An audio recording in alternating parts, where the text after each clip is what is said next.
can all be seated. The jury is absent from the courtroom waiting for us outside, but before they come in, Mr. Garner, you wanted to raise some things on the record. Yes, Your Honor. I would like to revisit a couple of the motions in limine issues that I believe are now need to be revisited after the defendant's testimony yesterday. The defendant testified yesterday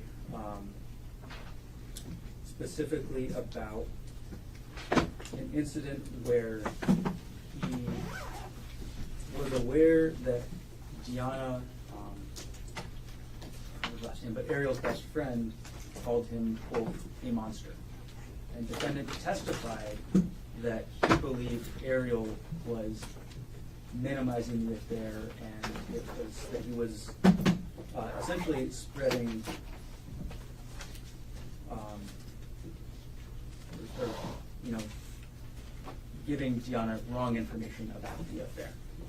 What Arielle was actually talking to Deanna about was that the defendant was using sexual coercion against her. The defendant was demanding that Arielle have sex with him whenever he demanded. And there was an additional testimony of the defendant that's also related to this. The defendant testified that he never disclosed this, quote, affair because he wanted to protect Arielle's reputation. That was his testimony. That is not the truth, or that's not the truth in the state's mind, and it's not the truth according to Arielle's statements that have been disclosed to defense that the court limited out. What the defendant was telling Arielle when he was demanding that she have sex with him was that if she did not comply, he would tell everybody about this affair. So when defendant testifies he didn't tell anybody about the affair because he wanted to protect her reputation, that's not the truth. And essentially what the defendant was actually doing was holding this over her head to enforce his sexual demands. So we do believe that these two statements that the defendant testified to yesterday clearly make this evidence that was limited out relevant.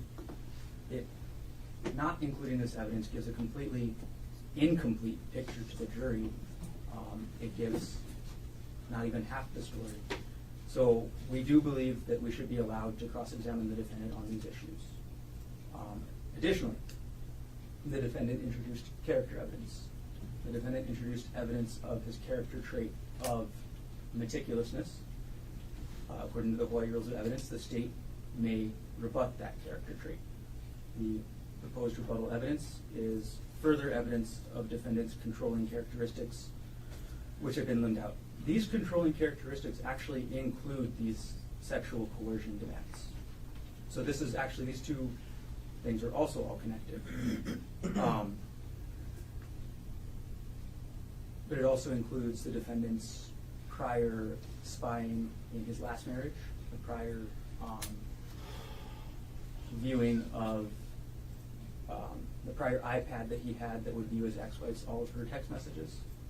We believe that that's now relevant to rebut the claim of meticulousness, or to, not exactly rebut, but to essentially provide the entire character trait that this is halfway referencing. So the position is the defendant has given some picture of this character trait, and we need to be able to rebut it by bringing in the rest of it. Also, with regard to character evidence, I also believe that defendant's testimony that he didn't disclose this affair or tell anyone. I'm sorry, that he what? That he didn't disclose this affair or tell anyone in order to protect Arielle's reputation. That counts as good character evidence that the defendant was trying to introduce. That's defendant testifying about his good character. So we should be allowed to rebut and get into the sexual coercion for that reason as well. So those are all the reasons and the things that I want the court to revisit and consider that should be open for cross-examination. I have a question with respect to the allegations of prior spying and the other iPad. What form would, other than just cross-examination, what other form would that come in? The state did have Ms. Patella on her witness list, but the intention at this point is to limit the evidence on it to cross-examination.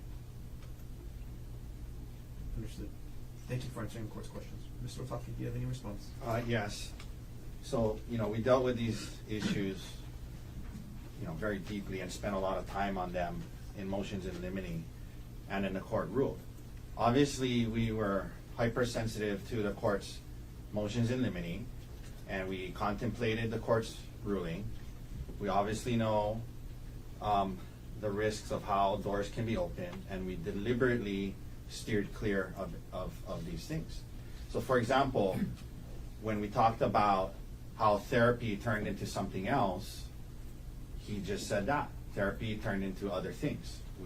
So the point is, we deliberately steered clear of these things to not open the door. And this is an extreme stretch and obviously a last-ditch effort by the prosecutor to get into things that the court has ruled should not come in. So let me just address these things one at a time. I'll talk about the first thing, the meticulousness. I don't know what he's talking about, to be honest. Character evidence under the rules comes in through reputation or opinion testimony. Obviously, we didn't do that. You have to also look at the context, okay? Arielle brought it up in her case about Dr. Konig was the one, in her testimony, Dr. Konig was the one who handled the finances. And trying, I guess, potentially inferring that he was, for whatever the case may be, they brought that up in their case. So he was just addressing that. I think the question was, Arielle said that you handled the finances. Why was that? And I think he said, I'm just, an organized, meticulous guy, right? So it was tied to why he was doing the finances. So, and the reason why we also know that this is, what's the right word? Not a genuine attempt here. If you really think about it, the character of meticulous is something that helps them. That he's maybe a meticulous planner of a murder or whatever, right? It doesn't help us to show he's meticulous, right? So that's how you know this is a false attempt here, because how does it hurt their case that he's meticulous, right? It doesn't. It helps their case, but he wants to use it to get into these things that the court has already ruled out. So, just because he said he was meticulous doesn't then open the door to his, to character evidence to rebut that, number one. So that's that. The part about when he was talking about what Gianna said or thought, it was in context to, again, something they introduced in their case, which is the audio recording. So he has a right to explain why he got the audio recording. And that's what he explained was in his head. He wasn't saying, he doesn't know what Arielle was talking to Gianna about. He doesn't know that. He just assumed that when that was being said to him, that's why he thought, well, maybe she's saying untrue things to Gianna, so I want to and others, so I want to record her in case I need it in counseling or to show her that, to show these things. That's what was in his head. The issue isn't what she was really saying to Gianna. The issue is what was in his head as to why he got the audio recorder. So in no way, shape, or form should that open up the door to, again, under 403 and other rules of evidence, these allegations of sexual coercion, which obviously we have always disputed and have, taken a position that that's inaccurate. But so we were very cautious to steer clear of these things. Now, so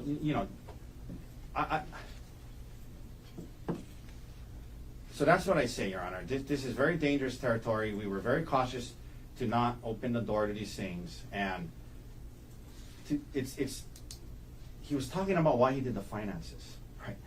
Because he was meticulous and organized. Now that doesn't then open the door to, it wasn't character evidence for the sake of bolstering his character. It's a character that actually helps the state, not us. But we're explaining something that Arielle said, that he's the one who did the finances, and we're also explaining, that that's why he did it. So I'm not sure what the court is thinking on this. I'm happy to address any thoughts the court may have, but that's our position. Thank you. Go ahead, Mr. Garner, then I have a couple of questions. Sure. What we didn't address right there with Mr. Otake's arguments, and I'm sure the court will give him a chance to address this as well, is defendant's claim on the stand when he testified that he didn't tell anybody about this emotional affair because he wanted to protect Arielle's reputation. So I want to make sure defense has a chance to I appreciate explain it. that as well. Yeah, I appreciate it. So when he was talking about that was early on, right? When he was saying, we were talking about it in San Luis Obispo, and we were considering having her move out, but we didn't do that to protect her reputation. And when we got back to Maui, I didn't tell anyone for the sake of the kids and everyone else.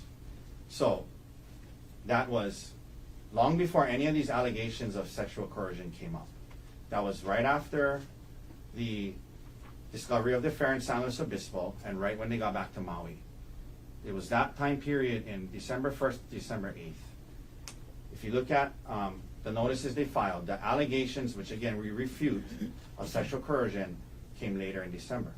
So he was saying when he got back, they decided that she wasn't going to move out in San Luis Obispo to protect her reputation, and when he got back, that's what happened. So that's number one. And again, under 403, it's the very reason he kept this stuff out. It is incredibly highly inflammatory. It's going to create a trial within a trial, and it's the same. It's the exact reason he kept it out. And we were cautious to not try to somehow open the door, which we have not. I mean, we can also address things they brought up in their case that's can coexist with your ruling, and that's what we did. Mr. Garner. I think you said you had a couple of questions, so let's move on to those. Let me start with my questions, and then you can rebut anything that you wish. With respect to the rebutting the characteristic of meticulousness, I understand the avenue of admissibility under Hawaii Rule of Evidence 404A1, where if the defendant does make a character trait that is offered by the accused, the prosecution can rebut the same. So if the character trait is in fact meticulousness, how does what the state wants to get into actually rebutting that? Because you're talking about prior spying, right? It does. Meticulousness is the way that the defense has been trying to characterize what the defendant was doing in the months leading up to the crime proceedings, right? They're trying to say that defendant is meticulous, and that's why he's looking up all these old tax information. That's why he's looking up his wife's old pay stubs from several years ago. He's looking up all these things. But to rebut that, it's not meticulousness, it's a need for control. So that's where this is coming from with regards to that. Thank you for clarifying. And again, just the only thing I'll say again is that only came up because they asked Arielle who did the finances. And so it was tied to why he did the finances. And it was a brief thing he said, because I'm organized and meticulous, so I kept track of the finances. To now say that opens up the door to somehow getting into all this stuff is just honestly, Your Honor, it should not even remotely get close. The other thing is, and again, Your Honor, I bring this up, right? The rule I think you're talking about, right, is I'm sorry, were you talking about 608? No, 404A1. Okay, 1 second.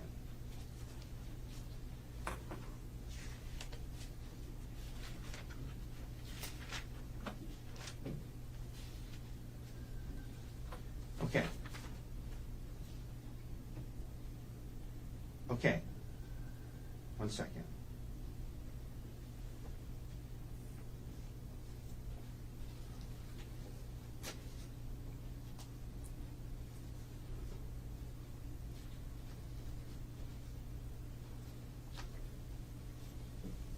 Right, so again, we weren't offering a character trait of meticulousness. I mean, we were talking about why he did the finances. And, you know, the character evidence, like I talked about, it comes in through, you know, opinion testimony, reputation testimony. We weren't, you know, of a pertinent trait, right? Like, we could have called someone and said, you know, do you know him? Do you know him well enough to form an opinion? Do you know him well enough to know what his reputation is? What is your opinion on his characterness for violence? Or whether he's a calm person, right? We didn't, that's offering a character trait to a pertinent character. I mean, to a pertinent trait. That's not what we did here, you know? I mean, to suggest that after they said he does the finances, and I asked him why, and he said, oh, because I'm just an organized, meticulous guy, that now that opens the door to all these allegations of sexual coercion? And I mean, that's, I mean, on multiple levels, but not the least of which is 403, which is why you kept this out to begin with. And again, we're not,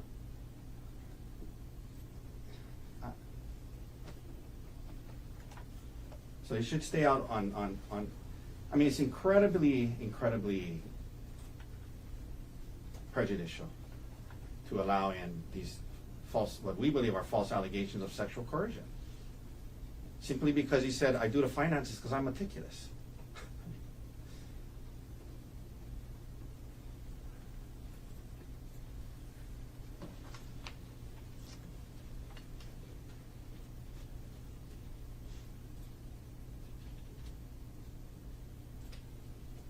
Okay, anybody else want to add anything? Could I add, there's something that I thought of as we were talking there. And this is with specific regards to the character evidence part, the meticulousness, and we need to rebut that. Please. I'll use an analogy. Let's say a defendant, we're not talking about this case, just in general, introduces character evidence that, hey, he's kind of a punchy guy.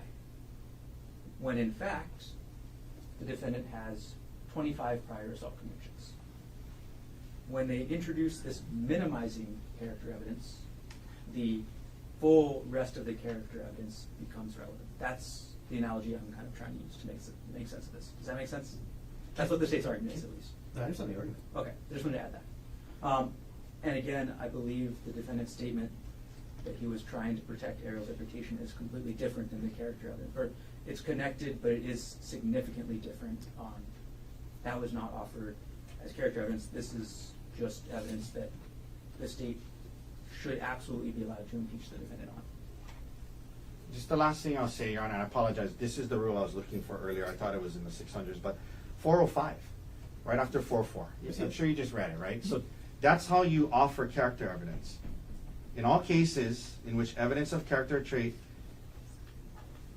trait of character of a person is admissible, proof may be made by testimony as to reputation or by testimony in the form of an opinion. We didn't offer opinion or reputation testimony under 405, so you don't even get to this 404 analysis. But that's, I think you understand our position, Your Honor. Okay. Counsel, thank you for the benefit of your thoughts. With respect to the position of the state that the proverbial door has been open to evidence of past sexual coercion on part of the defendant when he explains that a witness referred to him as a monster, or that he was trying to show his good character by not disclosing the affair to enforce his sexual demands on his wife, the court finds that while it may knock on the proverbial door, it's not open. And even if it was, the court's still concerned about the prejudicial value of the proposed cross-examination evidence under Rule 403. The court does find allegations of sexual coercion to be highly prejudicial. And while there is probativeness here, the court still finds the prejudicial value to substantially outweigh the probative value of the evidence.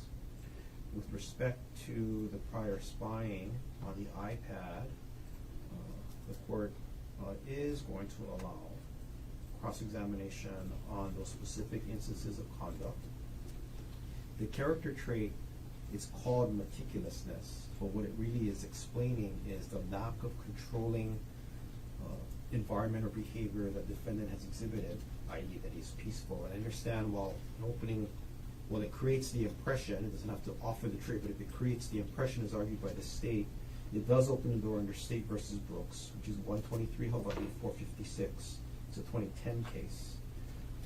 And on cross-examination, it can be inquired into relevant specific instances of conduct. So the court does find an avenue of admissibility under Rule 404A and 405A for the prior spying, and the court does not find, contrary to the sexual coercion allegations, that the prejudicial value substantially outweighs the probativeness.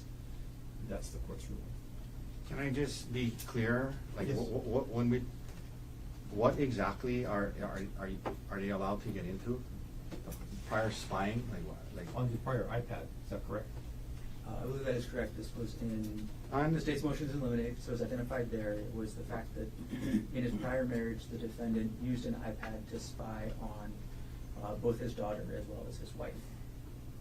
And it's the similar way that he described he did Arielle's phone in this case. It was actually a little more complex. He basically mirrored the other people's phones onto that iPad so he could live view what they were saying and see their emails and things like that. So that is that type of evidence. Before we get to the end, I'll have a clarifying question as well, but I don't know if we're finished with this issue quite yet. So just so I'm clear, and the record is clear, because they brought up in their case that he did the finances, and he said, I did the finances because I'm detail-oriented, organized, meticulous person. Now we can get into from years and years before allegations that he was spying on his ex-wife. No. Yeah, that's why. I mean, that's what it sounded like. It's not because they got into who brought up the finances. It's because when the word meticulous and taking care of the finances and dealing with all of the insurance and all the investment accounts, that creates the impression that defendant is not controlling, not having any coercion over the victim in this case. The impression is that, for lack of a better word, he's peaceful and not aggressive with respect to that coercive environment. That opens the door to whether or not it truly is meticulousness or something else. And I understand the rebuttal. Can I just ask a clarifying question? Please. Isn't it by saying I take care of it because I'm meticulous and organized, isn't that kind of saying that because he has control over it? So I don't understand how I'm not, trying to argue with you, but I don't understand how that is trying to imply that he's not controlling. By saying I'm meticulous, that's why I do the finances. That's the part maybe I'm missing. Like how does that paint a false picture that he's not controlling? Like someone who does all the finances, all the taxes, all their life, that's kind of controlling of the finances. So I don't understand how now we're saying, oh, that shows he's not controlling, so now we can show that he's controlling. I mean, Controlling of only the finances versus controlling of the behavior in the relationship.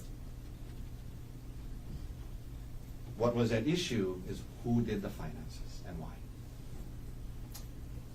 You had a clarifying question, Mr. Martin. I do, and this is on the second issue we were discussing with the regards about the sexual coercion. At the motions in limine hearing, the court did rule sexual coercion is out, and I understand that it's still the court's ruling. The court did indicate at the motions in limine hearing that the defendant's sexual demands were relevant. So I want to confirm that is still the court's ruling. That is, and that also came out on State's case in chief. Okay, I just want to confirm that I can still go into that. Yes. Well, and I'm just, again, we're going to be in a position where now what, he answers that and now we open the door to everything else? I mean, we have to be able to answer things they raise without it opening the door. Okay, so, I understand your ruling, but I'm just also, and if he wants to ask those questions, he needs to be able to answer it and explain it, and I know what's going to happen. Then he's going to say, oh, Judge, it opens the door to all this other stuff again. So, I'm just saying, like, if he's going to ask these questions, and he needs to be able to answer them too, out of fairness. And it's not fair where he cannot answer it, or else if he answers it now, he opens up all these other allegations. So, I understand. I'm just. And to get to the specific part, so we can all be clear, to make sure whether I do ask the question or not. I can get into the sexual demands, or the demands. With Ms. Arielle Konig? Yes. Yes. The, I guess, question then that would be relevant to the defendant's testimony yesterday was whether he was holding the knowledge of this affair over her head while he made those demands. And I'm asking for a clarification here. I'm not asking for any further argument about whether I should get into it. I'm asking for the court's clarification. That was excluded in the motions in limine. I don't know why we're relitigating all the motions in limine at this stage of the trial. I don't think we resolved that. Your Honor, you said anything to do with using allegations of sex as coercion was not coming in. That's exactly what they're now trying to do. No, with the prior partner. No, with Arielle Konig, you said any allegations that he was using sex as coercion as a way to, was not coming in. And I agree with that. That's right. That was Thanks the for reminding me. So I want to, I'm kind of pre-testing the question right now. But all I was asking was clarification for the court and putting on the record whether that question would be in violation of that term. It would. Okay, thank you for the I'm sorry, clarification. it would be allowed? No, it would be violative. Oh. Violative of the limited rule. Thank you. Thank you. That's all I was looking for is the clarification. Because that's the coercion issue, right? Okay, understood. Anything else we should take up? Not at the, I want to raise the issue. I don't think it's going to be an issue on cross. It might be in closing about tailoring. 100%. I was going to raise that issue too. Okay. Do you want to talk That there should not be tailoring questions or argument. But there shouldn't be. There shouldn't be questions and arguments. That's tailoring. Correct. Isn't that the current case law? Absolutely. The current case law is that general tailoring is not allowed. Tailoring about the defendant's presence at the trial is not allowed. Tailoring about the defendant's access to discovery is not allowed. But the defendant in this case used a very, very specific set of words when he testified yesterday. I think three of us all know what those words were. I have no idea what you're talking about. It was the defendant testifying that he was under extreme mental or emotional distress. Are you asking if you can get into that issue of cross-examination? I would like to ask where you heard those words. I think you can ask that. Anything else? Nothing else. Okay. You said, I'm sorry, he can or he cannot ask? He can. Cannot? Can. C-A-N. Can. He can ask where he heard the words Sure. severe emotional distress? Yes. Anything else before the jury comes in? Nothing else. All right. If the jury is ready, you guys will take it. Actually, I need a second given the court's new ruling. So I Take can your send time. to my client. Okay, then we'll recess and we'll go off record. Oh, Your Honor, can we step up?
calling case number 16, State of Hawaii versus Gerhardt Konig, 1 CPC-25-373 for further jury trial. Appearances, please. Good morning, Your Honor. Good morning, ladies and gentlemen. Deputy Prosecuting Attorney Joel Garner for the state. Also present is Deputy Prosecuting Attorney Franklin Don Vaccaro, Jr. Morning again, Mr. Garner. Morning again, Mr. Vaccaro. Morning, Judge.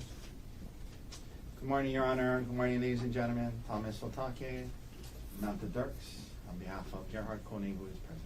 Morning again, Mr. Otake. Morning again, Mr. Dirk. Dr. Konig, good morning again. Morning, Your Honor. All you can be seated.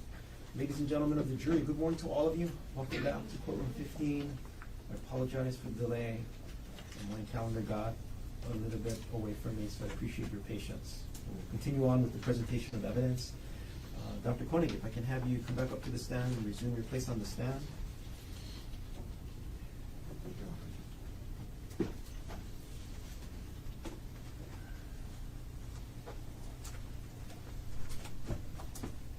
And you can have a seat. Dr. Konig, you're still on the roll. Yes. Mr. Garner, whenever you're ready, you may begin your cross-examination. Thank you.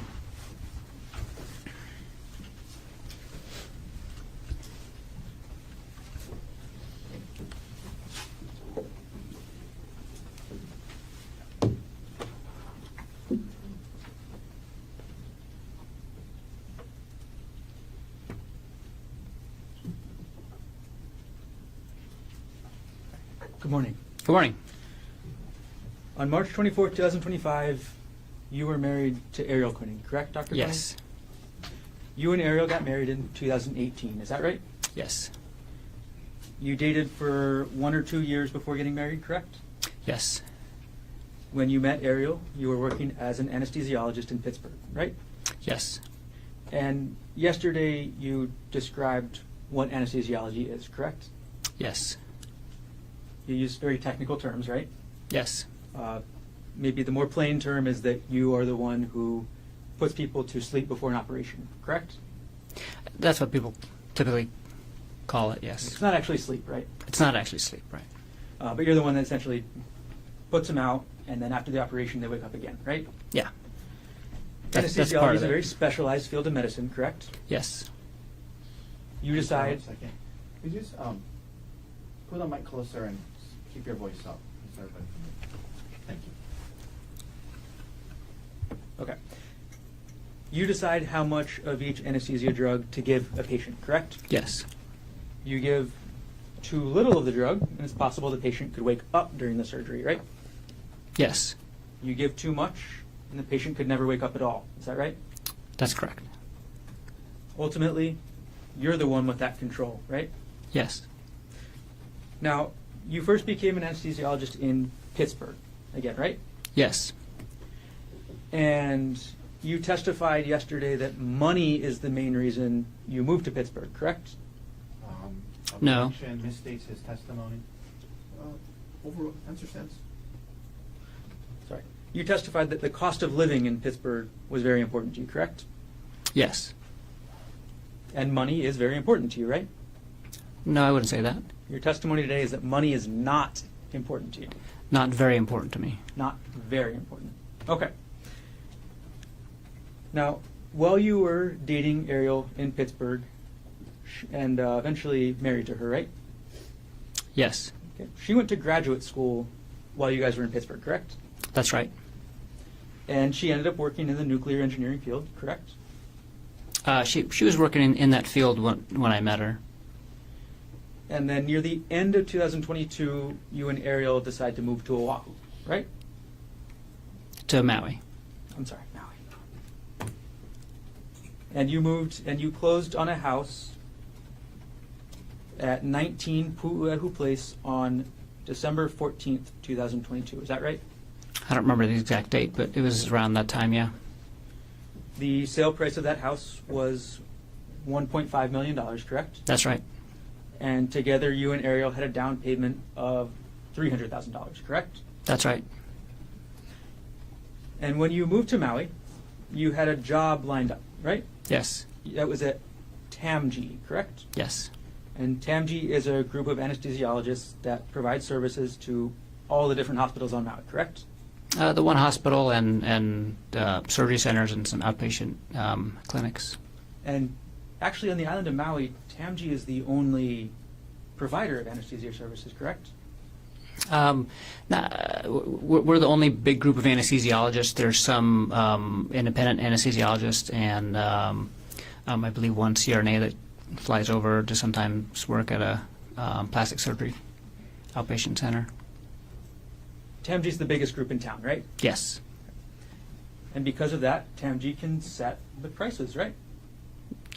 No.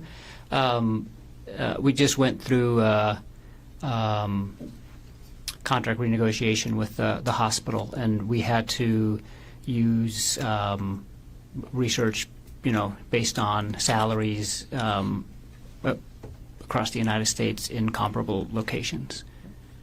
And that salary got you to your salary was then end up being between $500,000 and $6,000 per year. $500,000 and $600,000 per year, correct? I never got to work under that contract for a full year. When I moved there, we were making between $300,000 and $400,000 a year. Okay, so you were making $300,000 to $400,000 a year while you were after you moved to Maui from January 2023 to December 2024? Yes, that's correct. And Arielle found a contract position working remotely for a company called TerraPower. Is that right? Yes. Arielle made less than $200,000 per year, correct? Yes. You made substantially more money than Arielle, right? Yes. Okay. On March 24, 2025, you and Arielle were on Oahu, correct? Yes. And you came to Oahu because it was Arielle's birthday weekend, is that right? That's right. And Arielle's birthday is actually March 24th, right? Yes. You bought the airline tickets for the trip, correct? Yes. And of course you bought round trip tickets, right? Yes. So you were scheduled to go back to Maui on March 25th, 2025, correct? Yes. You booked the hotel for the weekend trip, correct? I did.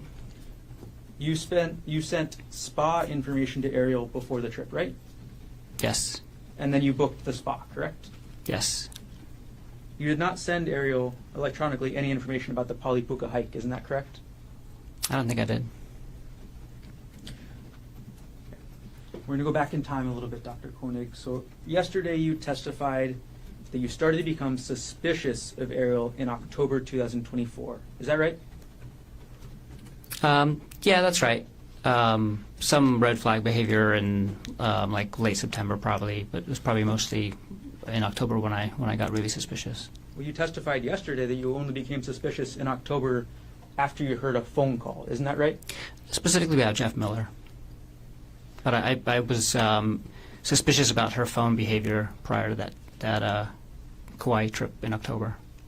And once you became suspicious, you went into what you called detective mode. Is that right? Eventually. Detective mode for you started with logging into Arielle's WhatsApp account, correct? No. Detective mode started with me asking her why she's on her phone all the time. And you logged into Arielle's WhatsApp account, correct? Eventually. And you would watch the messages every day, right? I watched them for 48 hours. You watched these messages as they were being sent, correct? Some of them if I was at the computer when they arrived. And the laptop that we've all seen in this so far, States Exhibit 240, I'll put it up on the screen.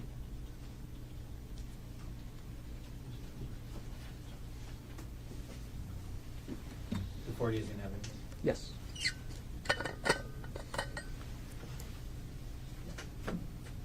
Okay. Dr. Konig, this is your laptop, correct? That's correct. Okay.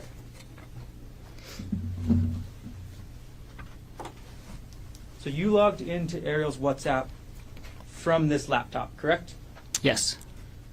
And you saw the messages between Jeff Miller and your wife, correct? I did. You downloaded those messages, correct? Yes. Not from the laptop. I downloaded the messages from her phone, and then I saved some screenshots on the laptop. We're going to publish now States 118, which is already in evidence.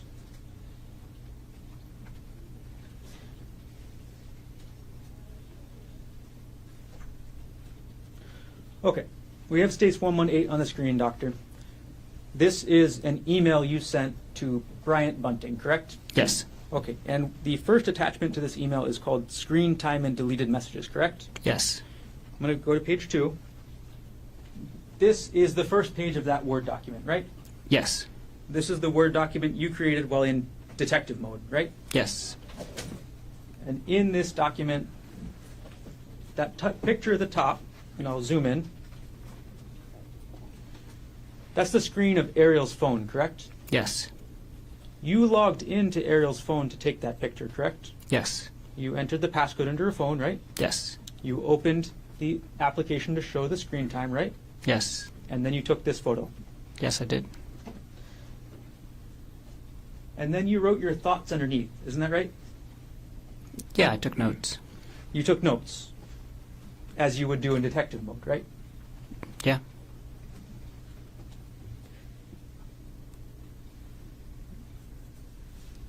Your first notes were calculating the number of hours she spent on the WhatsApp app, correct? Yes. You calculated it and you did some division based on how many work days there were, right? I did. And then you speculated about phone calls, correct? Yes. Move on to page 3. Page 3 of this shows other screenshots you took of Arielle's phone, correct? Yes. And this is other screenshots of every app that she was using, correct? The Screen Time app keeps track of all of the apps that you use, and I think there was probably more, but I just did the first 3 pages. You didn't stop with WhatsApp, did you? No. You looked into her entire phone, correct? No, I looked it down to 3 pages of the Screen Time app. You were in detective mode and you didn't look through her actual text messages? I did look at the text message threads on her phone. You looked at the text message threads on her phone, right? I did not look through all of her text messages. I opened the texting app to see if there's anything that looked suspicious there. There wasn't, but really I went straight to WhatsApp because that was the most used application. You looked through her emails, correct? Not at this time. I did end up looking through her emails later, mostly with her consent. Like as I'm seeing her on her phone and she's writing an email, I'll be like, "Hey, who are you emailing? Can I see?" And then she'll show it to me. This was after then you confronted her, correct? Yes. Okay. Now let's focus on this part of the detective mode for now. You looked at her phone calls, correct? I looked at the phone calls that she made through WhatsApp. I didn't actually look at the phone calls on the phone. Okay. So you're suspicious of your wife for 2 months already, right? When you do this? Yes. And you look through her WhatsApp, correct? Yes. You don't look through all of her text messages, correct? Correct. And you don't look at her phone calls, right? Right.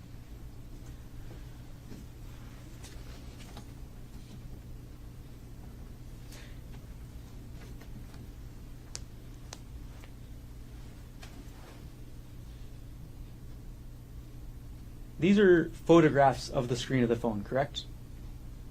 Yes. Okay. So you didn't take a screenshot and send it to yourself, right? Not of this, no. Not for these photos. Mm-mm. Arielle didn't know you were taking these photos, isn't that right? No. Okay, we're going to move on to page 4 of this document. Oh. I'm sorry, we're going to move on to page 6 of this document. Now, actually, I'm sorry, we're going to just go to page 4. At the top of this document, this is still the Word document that we were talking about, right? Yes. Okay, it is called, again, Screen Time and Deleted Messages, right? Yes. So most of the page we're looking at is what you copied and pasted or downloaded from WhatsApp, correct? Yes. But the very top of this page says deleted messages from Sunday 12/1, parentheses, all deleted, right? Yes. You wrote that part. I wrote correct? that part, yep. Okay. So you were able to see and record all the deleted messages from Sunday, December 1st, 2024, correct? Yes. And you read these messages, right?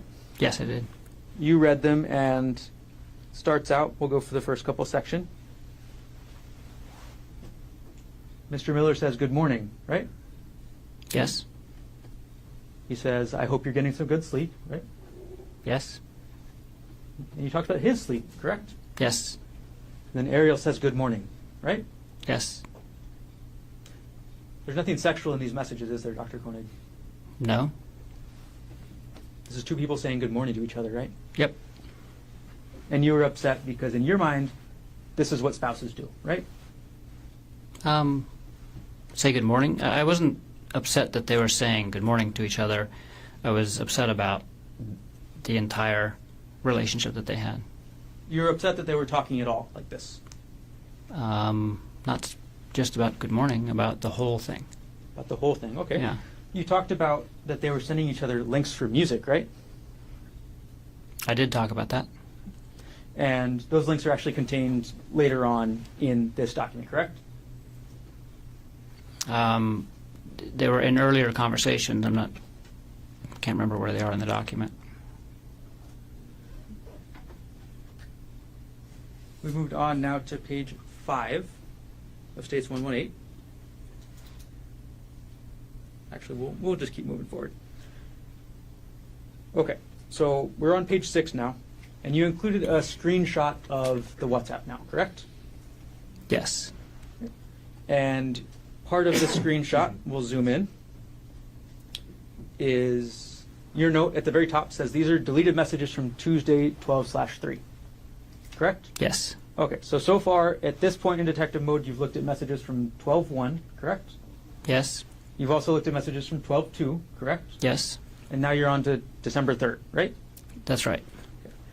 And December 3rd is the day that Arielle is going to San Luis Obispo, correct? Yeah, she was actually not arriving until the next day, but she was leaving Maui on that day. And then she had a layover in Arizona, correct? That's correct. And in this photo we're looking at here, Arielle is texting Jeff Miller about being on the plane and getting ready to go to sleep, correct? Yeah, that's one of the messages that's on there. So this is just the messages that were not deleted by the end of the day that day. So there's a lot more messages that happened during the day, but she had deleted them in different parts of the day. But yeah, the last message on this page says, I hope packing went well. I'm on the plane and ready to sleep. All right. And then your notes about what you think about these messages continue onto the next page, correct? Not really what I think about it. So I was keeping notes of when I took the screenshots and what I was seeing at the time, because the way the screenshots work on the computer is that I have to basically copy and paste the screenshot, and that takes some time. So sometimes in between me copying the page and pasting it into the Word document or somewhere else and saving it and going back, she had already deleted other messages. And so I would just take notes and say, like, this message was sent before I could screenshot it, or and then sometimes she would delete some of the messages, and then later she would go back and delete more, and so it created a very confusing bunch of screenshots that I had. And so I took notes to kind of help myself piece it back together at a later time, and if that makes sense. Yep.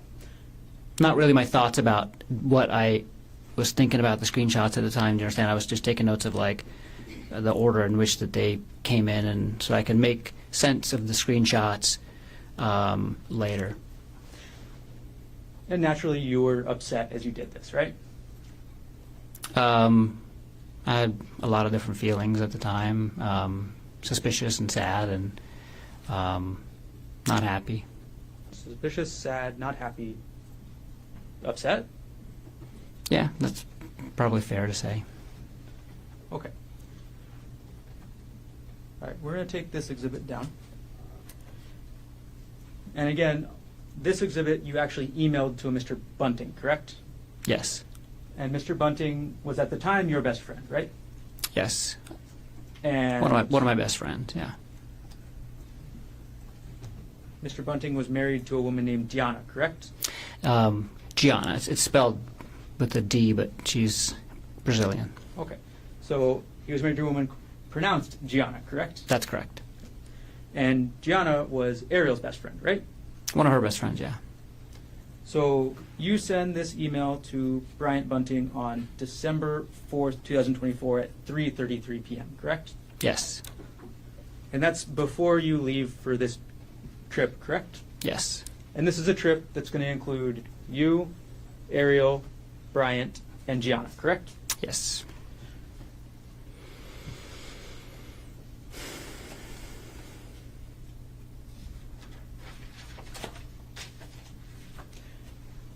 You also had 2 other attachments to Mr. Bunting, correct? I don't remember if you could show me. All right, we'll publish page 1 of this exhibit again. Sorry, what number exhibit? This states 118.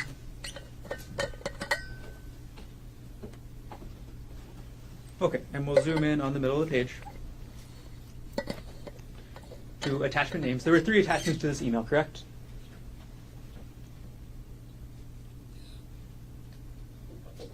Yes. Okay, the first was screen time and deleted messages, right? Yes. And that's the document that we've gone through so far, correct? Yes. The second document is some saved chats with pictures, correct? Yes. And you reviewed those chats, right? Yes. And you reviewed the pictures, correct? Yes. Nothing sexual in those chats, right? No. Nothing sexual in those pictures, correct? No. And the last file is chat.txt, is that right? Yes. And this is what you actually download from WhatsApp, correct? Yes. Okay, so when you download a chat from WhatsApp, you get a file with a txt, right? That's correct.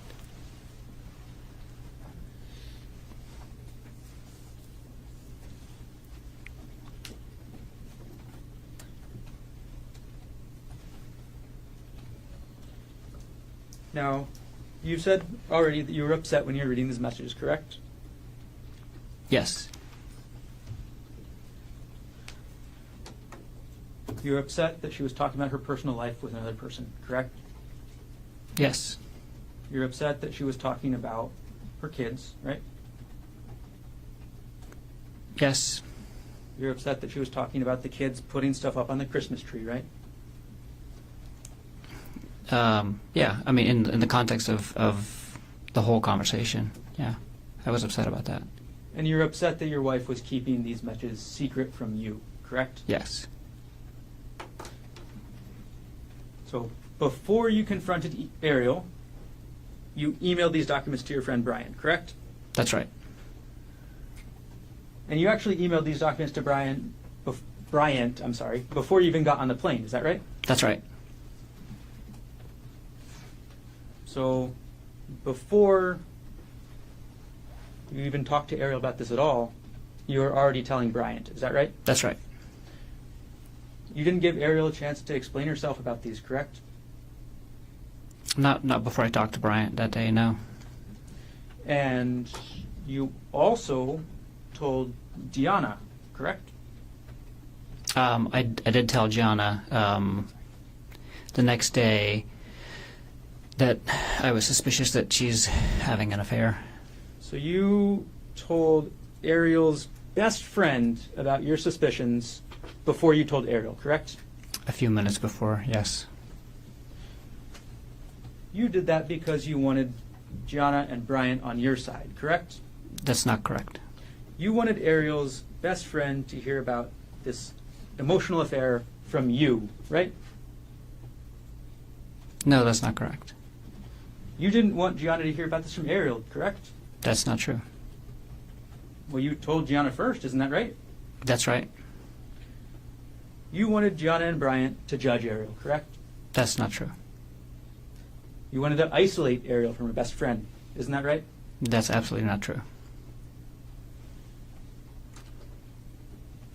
So after you tell your best friend and Arielle's best friend about this, that's when you actually confront Arielle, correct? That's correct. And you're upset, right? That's not the primary feeling at the time. I was feeling a lot of other feelings, but I was also upset. You were mad, right? I was not mad. You were not mad when you confronted your wife about these messages. I was upset. Okay. It's natural to be mad in this sort of situation, isn't it? You could be. And in this confrontation, you called Arielle a lying bitch, right? I did call her that at some point, not in the beginning of the disclosure. You called her a whore, right? I did call her a whore at some point. Again, I think within like the first 24 hours, and not during the initial disclosure. And after this all came out, after you confronted Arielle, called her a lying bitch, called her a whore, you wanted her to move out of the house. Is that right? That's right. You used an example yesterday where you talked about somebody else moving out for about 3 months and staying in a hotel, correct? That's right. And that's what you wanted Arielle to do, right? No. You just said you wanted Arielle to move out of the house. Isn't that right? Yeah, but you just asked if I wanted her to specifically move into a hotel for 3 months. I had no. I did not want her to move out of the house for 3 months and go live in a hotel. You just wanted her out. I preferred to have her move out while we're dealing with the aftermath of her having an affair. And Arielle didn't want to move out of the house. Is that right? We both didn't want her to move out of the house. We both decided that together after talking about it. You just said just a minute ago that you wanted her to move out, right? That was my preference in the beginning, and then we decided that we're not going to do that. There's Okay. plenty of examples of people holding contradictory beliefs, and then you talk about it and think about it and figure out which way you're going to go. Dr. Konig, Arielle's children were 4 years old and 18 months old at the time that you wanted her to move out. Isn't that right? That's correct. No mother would want to move out of the house with their kids that age, would they? I wouldn't think so. But that's what you wanted, right? I wanted her to move out of the house for us to deal with the affair, and I didn't want her to move out of the house and harm her children. I wanted both.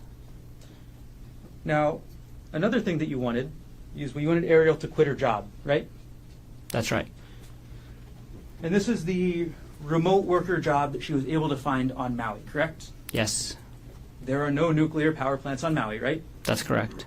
So if Arielle wanted to stay in her career and advance her career, she had to work remotely, right? That's correct. If you were to stay on Maui, right? Yes. And once Arielle quit her job, as was your plan, she would have been 100% dependent on you and your salary, correct?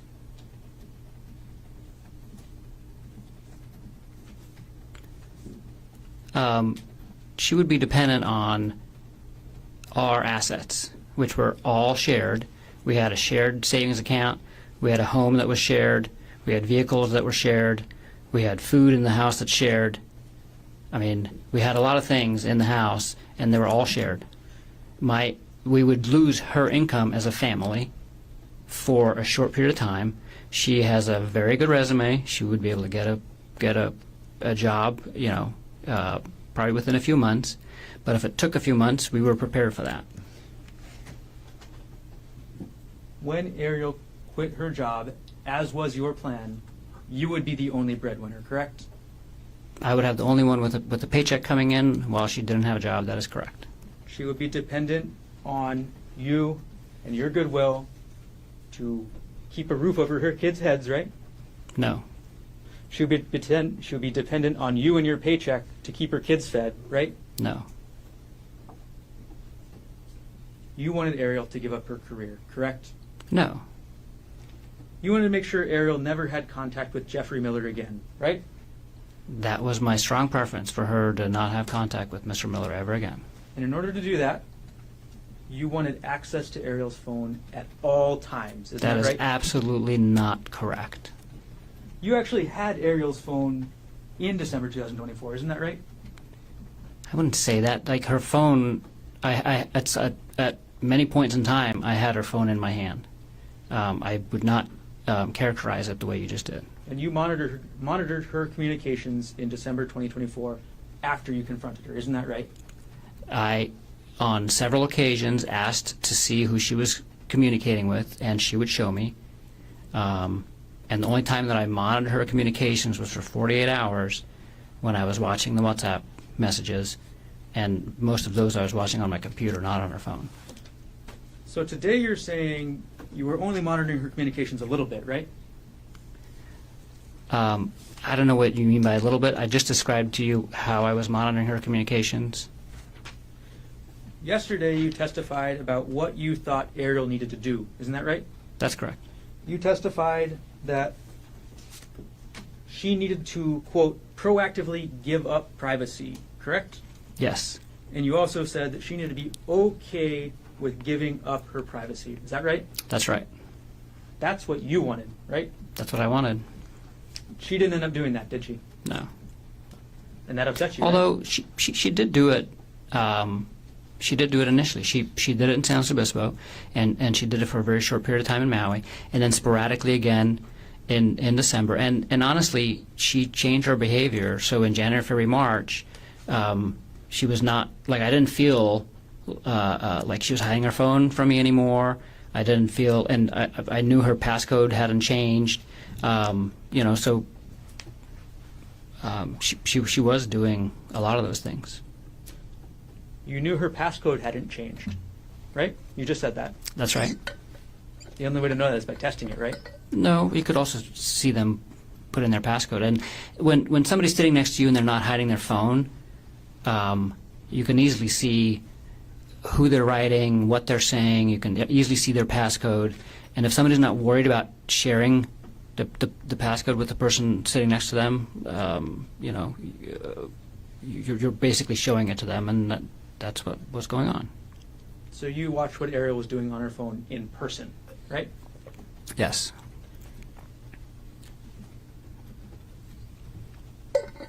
Now, another thing you mentioned yesterday is that you believed the cheating spouse needs to put in the work, right? That's not what I said. You testified that the cheating spouse needs to put in the work, right? You said that. I wouldn't characterize it like that. I would not say the work.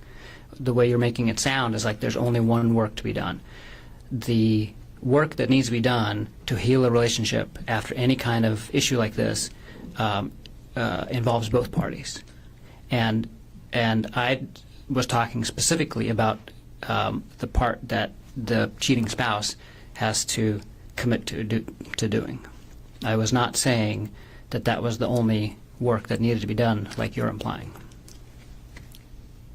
Dr. Konig, if we could not go into anything implied, I'm just asking you a question, okay? I'm asking you what you said. Your Honor, he's trying to answer the questions, should be allowed to answer. It's non-responsive. But that was not, if he's asking questions, he's answering. Is there an objection? My objection is to him reprimanding the witness when all he's doing is answering the question. That's my objection. Overruled. Now, you testified, after you confronted Arielle about this affair, you wanted her to meet your physical needs, correct? I wouldn't characterize it like that. You wouldn't characterize it as Arielle being unwilling to meet your physical needs, would you? I would characterize that I was in a relationship with Arielle for 8 years, and we had a physical relationship, and I had physical needs as part of that physical relationship prior to me finding out about the affair, and I had physical needs after the affair as well. Okay. And she's a regular. We're talking about sex here, right, doctor? No, I'm talking about physical intimacy with the person that I love the most, which includes sexual and non-sexual intimacy. You believed that Arielle should meet your sexual needs after you confronted her about this affair, correct? No. You don't believe that? Your Honor, can we approach?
Dr. Konig, after you confronted Arielle, you needed her to meet your sexual needs, correct?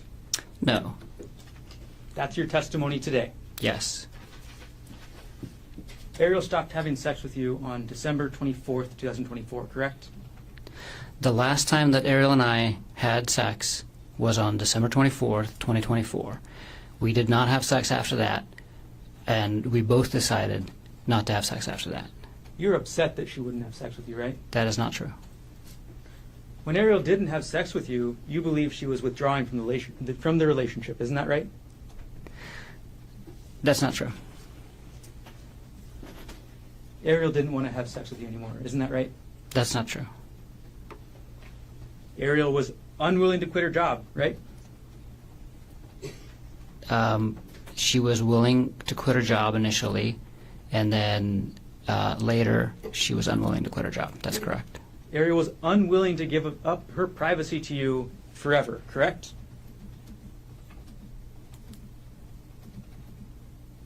Yeah, that's right. Arielle was unwilling to move out of the house and away from her children, correct?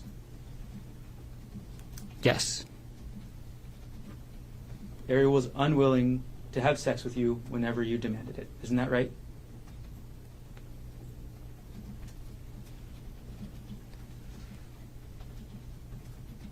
Can you ask the question again? Arielle was unwilling to have sex with you whenever you demanded it, isn't that right? I never demanded sex, so that's not right.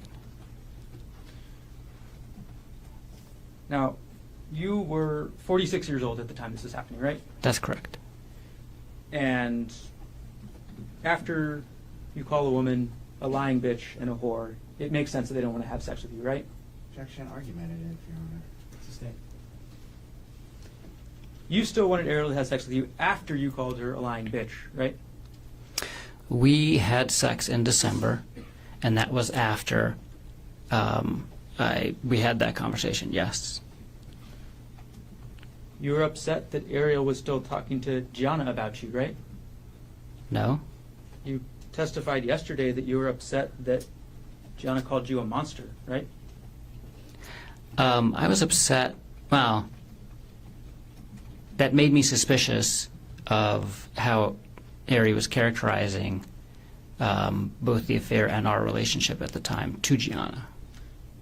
And this is after you wanted to have Arielle move out of the house away from her kids, right? Actually, this was during.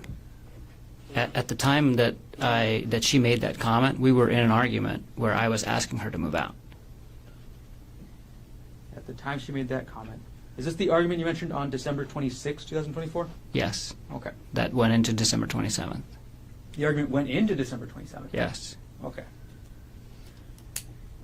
So this argument happens. You're still mad, right? And again, I wouldn't characterize my emotion as mad. Whenever we talked, I was certainly upset, but not mad. This argument where Arielle told you that Gianna called you a monster, this is after you told her to quit her job, right? I asked her to quit her job. I didn't tell her to quit her job. I asked her to quit her job as part of us healing from the affair at the beginning of December. I actually didn't ask her to quit her job at any point in time after that. I had asked her to give me updates on how the job search is going, but only in probably the first couple weeks of December, and then we never talked about it again. It was obvious that she wasn't looking for a job anymore, and at that point in time, we were discussing other things in the relationship. So the last time I had asked her to quit her job to help us heal from the affair was in the beginning of December. So your testimony today is you just let this go? You just let this go about her job? She had mistakes. No, I did not. I did not let it go. I put a pin in it, basically. I put that issue on hold while we were dealing with other things in the relationship. We're going to go back in time a little bit, Dr. Konig, back to early December. You looked up somebody called Andrea Miller on LinkedIn, is that right? That's right. LinkedIn is a social media site used for professional networking, is that correct? That's correct. And you need a specific type of account or access to a type of account to find out the email for another person, correct? I don't use LinkedIn very often, so I'm not sure excuse me, whose email addresses you have access to and whose you don't, without certain features of the program. Well, on December 5th, 2024, you actually purchased what's called a Sales Navigator Core account on LinkedIn. Is that right? Yes, I signed up for a free trial of that feature of the LinkedIn account, specifically to get access to Andrea Miller's email account or email address. So you signed up to find Andrea Miller's email address, Yes, right? I did. And you found her email address, correct? Yes, And on December 6, 2024, at 8:24 a.m. Hawaii time, you sent an email to Andrea Miller, correct? I don't remember the exact date or time, but that sounds right. And yes, I did email her. Okay, we'll put States Exhibit 108 already in evidence up onto the screen. This is the email you sent to Andrea Miller, correct? That's correct. You sent it on December 6, 2024 at 8:24 a.m. Is that right? That's right. The address too is the email address that you found from Andrea Miller from LinkedIn, correct? Yes. That's her work email address, right? I don't know. Kyndryl is a financial services company, correct? I don't know. In that email, you testified yesterday that the purpose of this email was simply to let Miss Miller know what's happening. Is that right? That's correct. And at the start of this email, that's what you do, right? You tell her about what you think about Jeff and Arielle, and you call it an inappropriate relationship, right? Yes, that's how I describe it. You didn't call it an affair, right? I did not. You didn't call it an emotional affair, right? I did not. You just called it inappropriate relationship. That's right. And then you provided her your phone number, is that right? Yes. You provided her your email, correct? Yes. And those are your contact information, so you're free to provide those things, right? Yes. And then you provided her with Arielle's phone number and email, correct? That's correct. You provided her with Arielle's cell number, is that right? That's right. And Arielle's personal email, correct? Yes. You provided that because you wanted Andrea Miller to contact Arielle, didn't you? I just wanted her to have the option of contacting all of us and talking to all of us and getting all of the information from as many people as possible so she could make a decision about what she wanted to do with this information with her family. The only purpose for including Arielle's contact information is so that she can contact Arielle. Isn't that right? That's right. And you wanted Andrea Miller to contact Arielle to yell at her, right? That's not true. You wanted Andrea Miller to contact Arielle to humiliate and punish Arielle. Isn't that right? That is absolutely not true. You offered Andre Miller the text messages, correct? I did. All right. I don't know if I did or not. I don't think I offered it to her. I just said I You just said, I can share with you what I have can if share you with would you. like. Yes. Right? Yes, I did. You also sent Ms. Miller a contact request through LinkedIn directly, correct? That's correct. Andrea Miller never replied to your emails, isn't that right? That's right. Andrea Miller never replied to you on LinkedIn, isn't that right? That's right.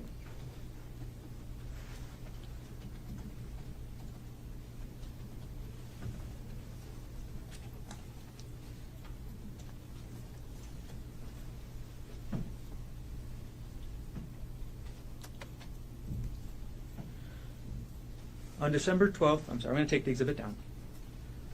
On December 12th, 2024, you ordered the first of a several series of audiobooks about affairs, correct? I don't remember the exact date, but that sounds right. The first book you ordered was called The State of Affairs, is that right? That's right. And as it states in the title, it's a book about having affairs, correct? Yes. Okay. 2 days later, on December 14th, 2024, at 10:45 p.m., you opened a PDF file on your computer from your prior divorce proceedings. Is that right? I have no recollection of that. We're going to publish dates 113, already in evidence. Now, you, on December 14th, 2024, opened up a PDF file called Bank of America Amex E-Statement 2015-12-24.pdf, right? I have no recollection of this. You have no recollection. Mm-mm. All right, well, let's zoom in on the photo.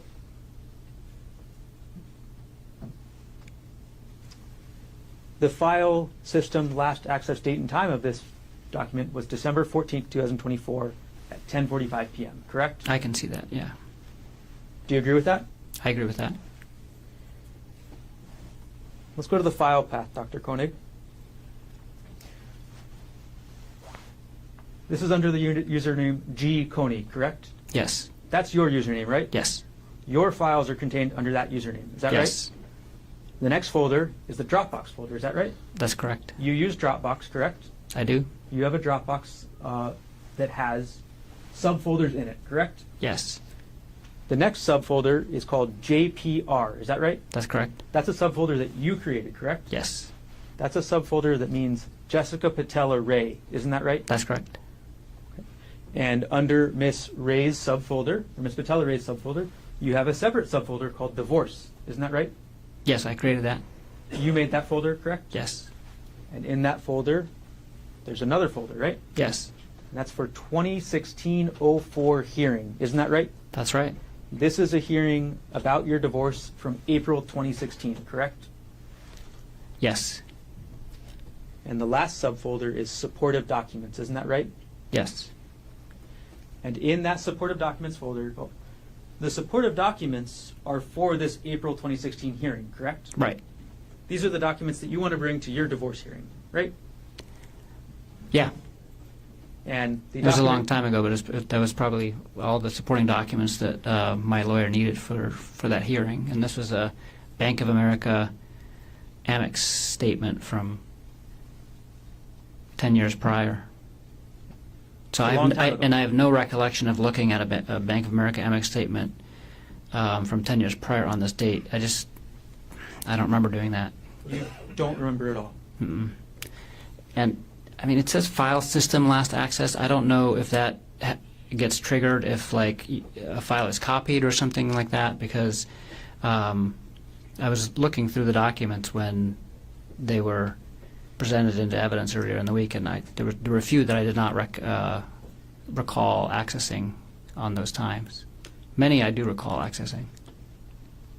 But this one But about this is- divorce, this is you're what- saying you don't. I don't recollect accessing that. No. Now, on December 14th, And I can't think of a reason why I would have. you can't. There's no reasonable reason for you to be accessing this. Is that right? There's no. I can't think of a reason why I was looking at a Amex statement from 10 years prior on December 14th, 2024. This is a document that you needed to prepare for your prior divorce, correct? Correct. This is in the middle of December 2024, correct? That this document was accessed? Yes. Yes.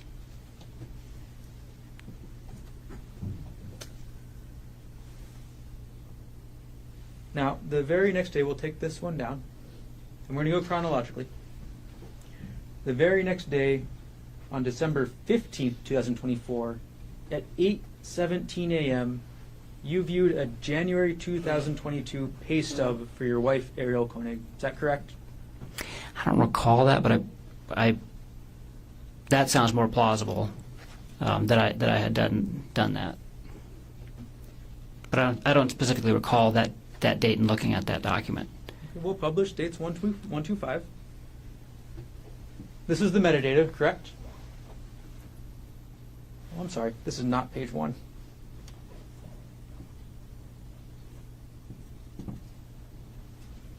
All right, publishing page 1 of states 125. Okay. The last access date is December 15th, 2024 at 8:17 a.m., correct? That's correct. Okay. And the file path for this is looking through your 2022 taxes. Is that right? It's ours. So we have a shared folder on Dropbox called The Big Love Party and Other Super Fun Stuff that I created when we were planning our wedding. And so this is a shared folder on Dropbox that both Ari and I have access to. And this is in the taxes folder within the shared, because I put all of our shared financial information in the shared drive that she has access to, and she put things that she wanted to share with me in it as well.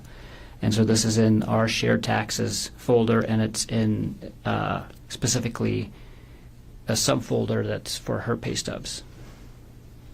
And so you wanted to look up Arielle's pay stub from January 2022, and you wanted to look that up on December 15th, 2024. Yeah, that seems more.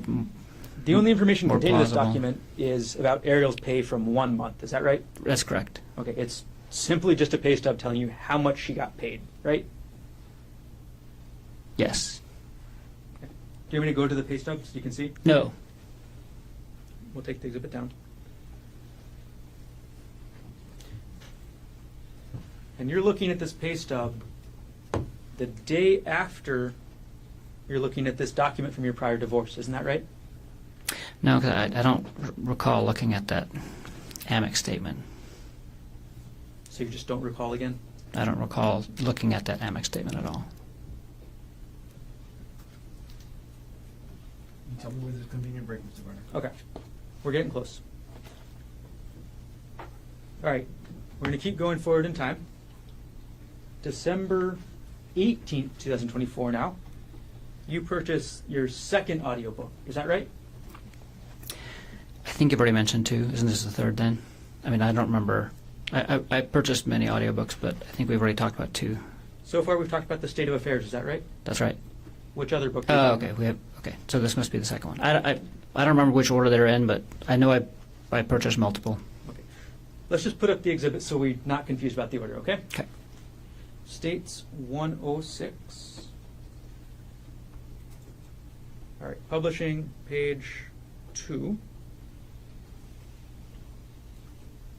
Okay. This book you purchased on December 18th, 2024 at 9:30 a.m. Is that right? That's right. Okay. And this book is called After the Affair, the 3rd edition, correct? Yes. Okay. And then on the same day, you purchased the 3rd book, correct? We'll go to page 3. This one you bought on December 18th, 2024 at 11:48 a.m., correct? Yes. Okay.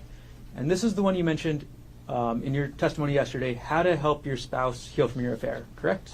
That's correct. There was 2 books with the same title, actually, that we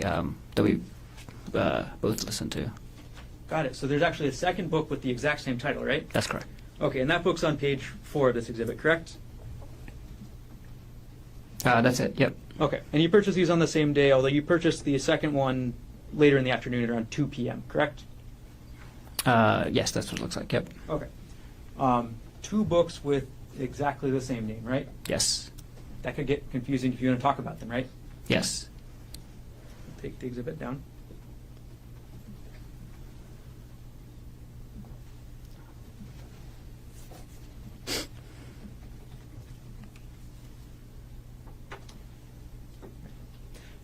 This book, How to Help Your Spouse Heal from Your Affair. That's directed at the wayward partner, correct? Yes. It's directions on the quote, cheating person that they have to follow, correct? Well, I mean, it's to. It goes into everything that needs to be done, but and it does it in a way that it explains why those things need to be done. So it was very helpful for me to read as well, because I understood all that needed to be done to kind of fix the relationship. And it does talk about some things that the other spouse has to do as well, but it's primarily focused on what the cheating spouse has to do. So in your mind, this book is primarily geared towards Arielle, but you just wanted to read it too, correct? No, like I said, the book describes very well what needs to happen after an affair, and the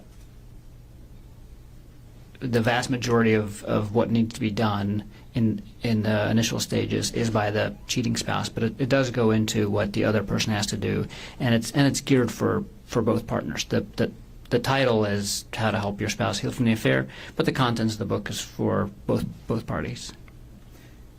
And this book is where you got these terms, or these things you told us yesterday that you believed Arielle needed to do, correct? This is one of the books Okay. that I used, yeah. This is where you, I guess you had the idea that she should quit her job before you read this book, right? That's right. Okay. But this book supported that idea for you, correct? Yes, absolutely.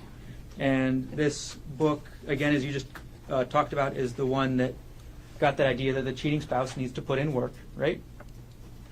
I'm sorry, can you ask that again? This book also helped you with that idea that the cheating spouse needs to put in work. Is that right? Yes. And this is, again, the book that supports your idea that the cheating spouse needs to give up their privacy, right? Proactively give up privacy as part of the healing process for a period of time, yes. All right. We move forward a couple of days, so now would be a good time for recess. Ladies and gentlemen, let's take a 10-minute recess. Come back at 11:40 and we'll go into 12:30. All rise.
and stand and still under oath. All four counsel of record are present. All jurors are back in the courtroom.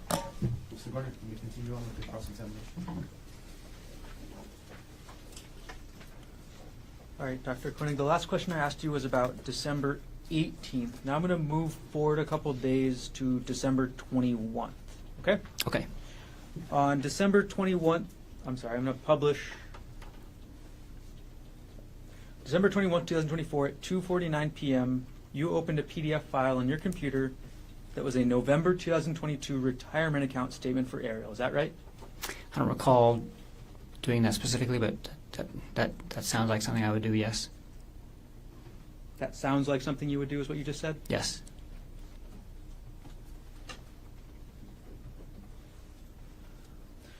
And as of November 2022, Arielle had a retirement account, correct?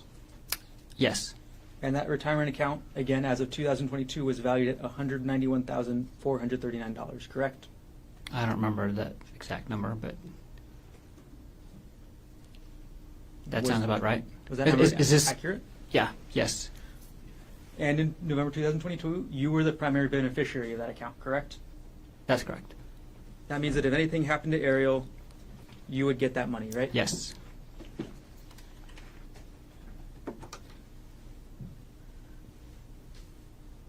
And I'm going to publish States Exhibit 125, page 7, or page 3. This is the metadata for the account that you accessed on, or for the document you accessed on December 21st, 2024. Is that correct? Yes. All right, and this is the Westinghouse November 2022 statement, correct? Yes. And this is the first page of the statement, correct? Yes. Okay. And in the top right, it says total value of the account, $191,439, correct? That's correct. Okay, take that down.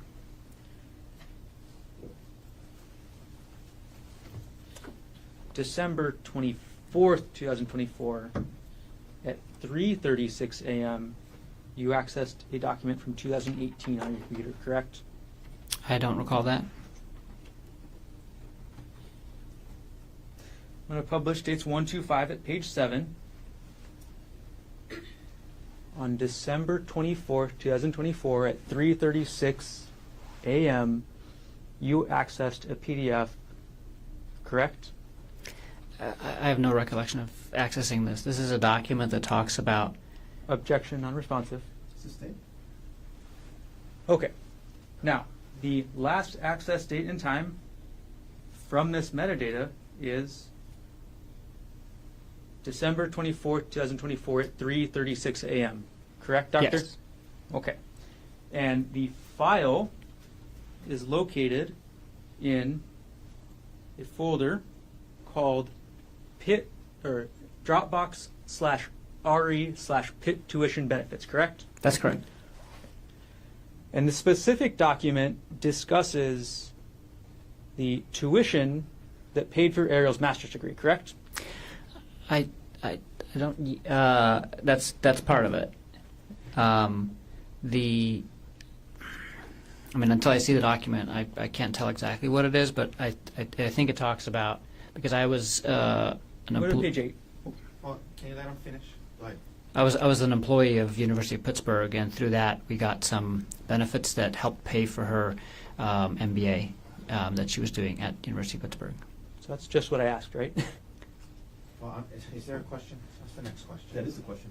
Is that what I just asked? Can you remind me what you just asked? I asked if the document was about how the education benefits from Pittsburgh that paid for Arielle's graduate degree. Yes, that's correct. Okay. Now I actually have the document on the screen, right? Yes. Okay. And your benefits from working at Pittsburgh, at the University of Pittsburgh, paid for Arielle's education, correct? Not completely. It defrayed some of the costs. And this document is how you started that process to get parts of her master's degree paid for, correct? Yes. Yes, that's the application form, I believe. The title of this document is Request for Education Benefits Form for a Spouse/Domestic Partner, correct? Yes. Okay. And again, you were looking at this document at 3:36 a.m. on December 24th, correct? I have no recollection of looking at this document in December. I don't know why I would be doing it at 3:36 a.m. Okay. And December 24th, obviously Christmas Eve, correct? Christmas Eve, like Christmas Eve morning, basically. The middle of the night. Middle of the night, But right? yes, right? Yes. 3:36 a.m. and you have no idea why you would be looking at this document, right? No. You have no idea why you would be looking up the benefits that Arielle got from your job, right? Right. On December 24th, 2024, at 3:36 in the morning, you were upset about this emotional affair, correct? No.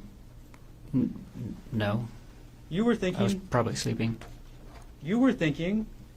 that you paid for Arielle's education and this is how she repays you, right? No.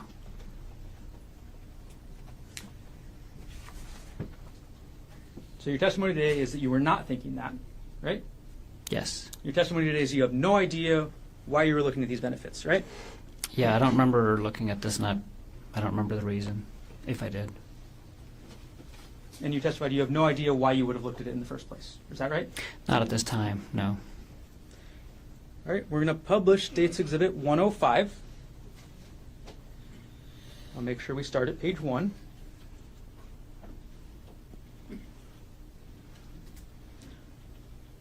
All right, publishing States 105 at page 1. This exhibit is your Reddit internet history, correct, Dr. Konig? Yes. This is from December 24th, 2024 at 4:34 a.m., correct? Yes. And you're looking at a website or a web page titled Lying Again. Isn't that right? Yeah, that sounds plausible. This is less than an hour after you're looking at those education benefits. Isn't that right? It's an hour after the timestamp, but I don't recall looking at that tuition benefit. But I do recall being on Reddit in December, and I can't remember exactly when and where. But maybe I was up at 4:30. That sounds plausible. That sounds plausible. Yes. All right. Later that day, so we're still on Christmas Eve, at 12:49 p.m., you emailed yourself 3 separate files, correct? I don't recall. 12:49 p.m., Christmas Eve, you emailed yourself 3 files all related to Jeff Miller. Isn't that right? I don't recall. We'll publish States 119, the first page. On December 24th, 2024 at 12:26 p.m., you sent an email from your gkonig@proinbox.com email to the same email address with an attachment called WhatsApp chat jeffmiller.zip, correct? Yes.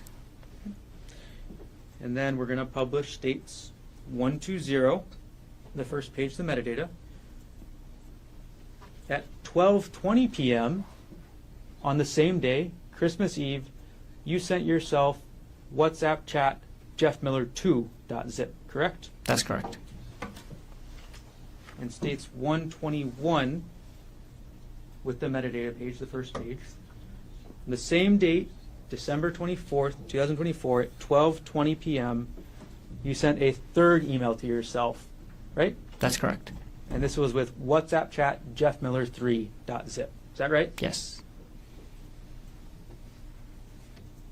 So, going through our timeline on Christmas Eve, 3:36 in the morning, document about Arielle's financial benefits from your job, correct? That's what's being opened on your computer. Yes. 4:34 a.m., you start your Reddit search about lying again, correct? I don't know if I started it but I was looking at that thread at 4:34 p.m. 12:20 p.m., you send yourself these emails, correct? Yes. It's safe to say that on December 24th, 2024, you were thinking about this affair, correct? Yes. You were upset about this affair, correct? I was hurt and confused and a lot of things. And I was probably upset too. Yes. We'll move on to Christmas, Dr. Konig. We're going to publish now States Exhibit 105 at page 6.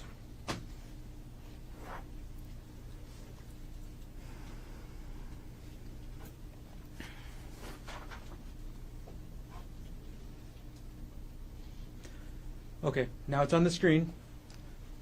At 3:23 a.m. on December 25th, 2024, you go back to that Reddit website, correct? Yes. This is Christmas now, right? Yes. Christmas Day, 3:23 a.m., you're on Reddit, right? Yes. And you look at Reddit around that time, 3:30 a.m., for a couple different posts, right? I don't remember, but that sounds plausible, yeah. And then later in the day, the afternoon now at 2:16 p.m., you go back and look at another Reddit post on the same subreddit, correct? I don't recall the exact date and time, but that sounds plausible, yes. On December 25th, 2024, at 2:19 p.m., you went to a Reddit page with a post titled, "Can't have physical relationship with WP anymore." Isn't that correct? I don't recall, but it sounds plausible.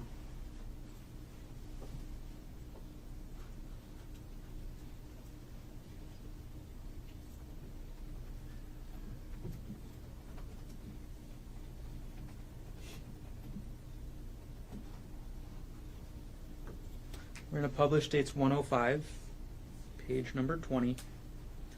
This is that page you visited at 2:19 p.m. on Christmas, correct? Yes. And the title of that page is "Can't Have Physical Relationship with WP Anymore," correct? Yes. WP is wayward partner, is that right? Yes. And in your relationship, in your mind, the wayward partner is Arielle. Is That's that right? correct. So you're thinking about the physical relationship at this time, correct? That's one of the things, yeah, that I was thinking about and reading about. Just a few minutes later, you search a term on Reddit called Darvo, correct? I don't recall when I did that, but I do recall searching for that term, yes.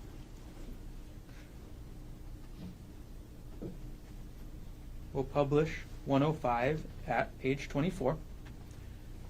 This is that search, isn't that right, Doctor? Yes. Okay.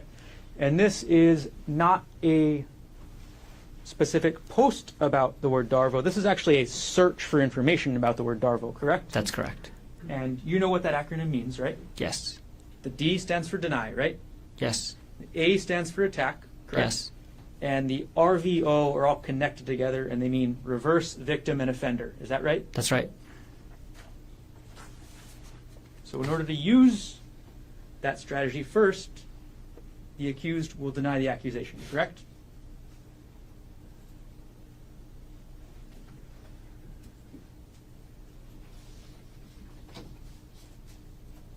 Oh, I'm sorry, could you ask that in a different way or clarify?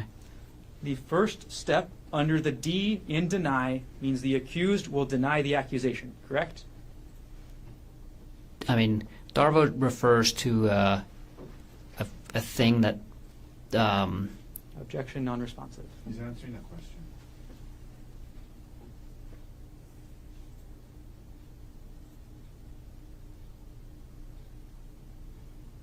Objection sustained. Can you ask the question one more time? The D in Darvo, Stands for deny. and the first step is, or that means that the person accused will deny the accusation, correct? That's correct. The A stands for attack, right? Right? And that step is the person accused will attack the accuser's credibility. Is that right? It stands for attacking the accuser in many different ways, not just their credibility, but that's one of the ways in which they could be attacked. Yes. So you can attack credibility, right? Yes. You can attack them in other ways, correct? That's right. You can attack them with irrelevant information, right? Lots of different things. Lots of different ways you can do the attack, right? That's correct. And the last section of Darvo, the RVO, again stands for reverse, victim, and offender. Right. Yes. And that's when the perpetrator portrays themselves as the victim, correct? That's right. Darvo is a tactic used by individuals or institutions to deflect blame and responsibility for harmful actions, correct? Yes. Okay. We're going to move on to the next day, Doctor. December 26, 2024, at 6:47 a.m., you reviewed your 2018 tax notes. Is that correct? I don't recall that specifically, but that sounds plausible. Okay. We're going to publish the metadata page, so the first page of States Exhibit 114. Okay. You can look at the screen, Doctor. Yes. On December 26, 2024, at 6:47 a.m., you accessed a document called 2018 Taxes GK Notes, Yes. correct? This document is your notes about the taxes you paid in 2018, correct? It's the document that I create that has all the information that I give to our accountant so that to help them do our taxes. So I make a document every year, and for the next year I copy and paste the previous year's document, and then I just change the information and send it to them. Yes. So it does have how much we paid in taxes, but it also has a bunch of other stuff in there. And you said then for the next year, each year you'll copy and paste the last year because obviously you just want to use the most recent year, correct? That's right. But the day after Christmas, you're looking at your notes from 2018, correct? Seems so, yes. And in those notes, you discuss, or you have the information, how much child support you paid in 2018, correct? That's correct. You have how much alimony you paid in 2018, correct? That's correct. You paid about $29,000 a year in child support in 2018, correct? That's right. You paid about $6,000 in alimony in 2018, correct? That's correct. And this was to your ex-wife, Jessica Patella-Ray. Is that right? That's right. Dr. Konig, this is 2018 money we're talking about, right? Yes. Inflation has clearly gone crazy since 2018, right? That's right. So in 2024 dollars, that'd be quite a lot more, right? It would be more. I'm not sure how much more. And actually, I don't know. Child support is a calculation, so I'm not sure if. But yeah, I'm sure they make adjustments for inflation. Yeah. How much money were you making in 2018 again? Probably 350,000. So you were making less money than you made in 2024, correct? About the same, actually. I took a significant pay cut when I moved to Maui. Dr. Konig, isn't it true that these tax notes that you have say you actually made $446,000 in 2018? If whatever's on the tax notes is accurate, so if I said 350, then I misspoke. What was the final number? I'll publish the exhibit now, and this is page 2 of the exhibit. Okay. So you made $446,000 in 2018, correct? That's correct. Okay.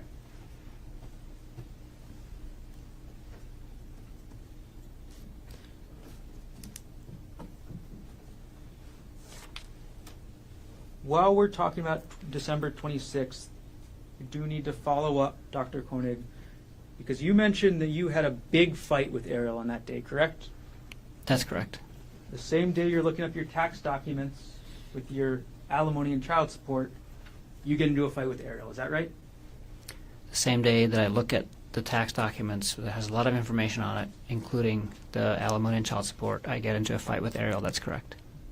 And given the fact that you looked at these tax documents at 6:47 a.m., the fight was after that, correct? Yes. The fight was during the daytime, correct? It was at night. So the night of December 26th, you get into this fight with Arielle, correct? That's correct. And this is the second time in this fight that you tell Arielle to move out, right?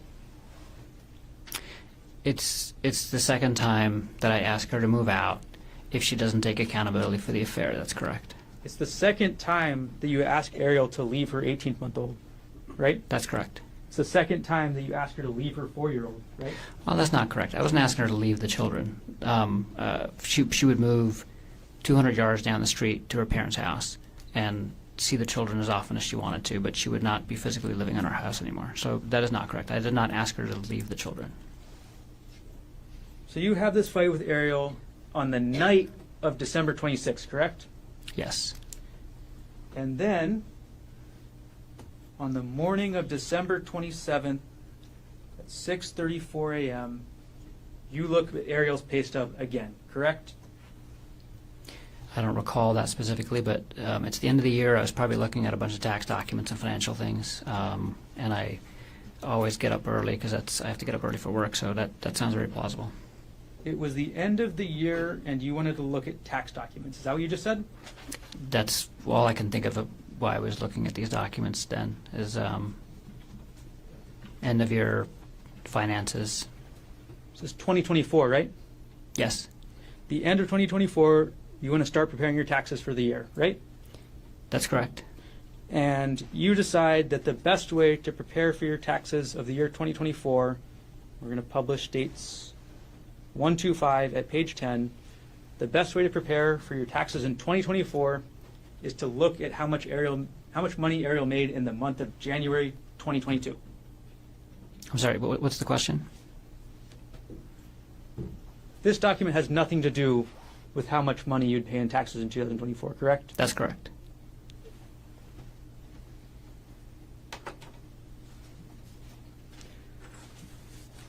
The same date, December 27th, 2024, you order a hidden voice recorder, correct? That's right. So the day after your fight with Arielle, right? And the morning, and we were fighting that morning as well, so the same day. You fought in the morning of the 27th as well? That's right. The same day that happens, you buy this hidden voice recorder, correct? That's right. You buy it from Walmart.com, right? Yes. And the device was advertised as a, quote, hidden voice recorder, correct? Yes. It was also advertised as a spy device, right? Yes. The recorder had a magnet on the back, correct? Yes. And that magnet made it so it'd be easier to hide, right? Magnet made it so you can attach it to magnetic objects. You could put it underneath the desk if the desk was metal, right? You could do that. You could put it behind a fridge if you wanted to, right? If it's the right metal, yes. And you testified yesterday that your purpose with this device was to secretly record Arielle, correct? That's correct. This device would also work just as well to leave in her home office. Isn't that correct? You could leave it, you could leave it wherever you want to leave it. You could leave it in her home office to test out whether she was still talking to Jeff Miller, correct? You could. On the same day, December 27th at 9:15 a.m., you looked into the WhatsApp login portal on your laptop. Is that right? I'm sorry, what time did you say? 9:15 a.m. You logged into the WhatsApp login portal from your laptop, correct?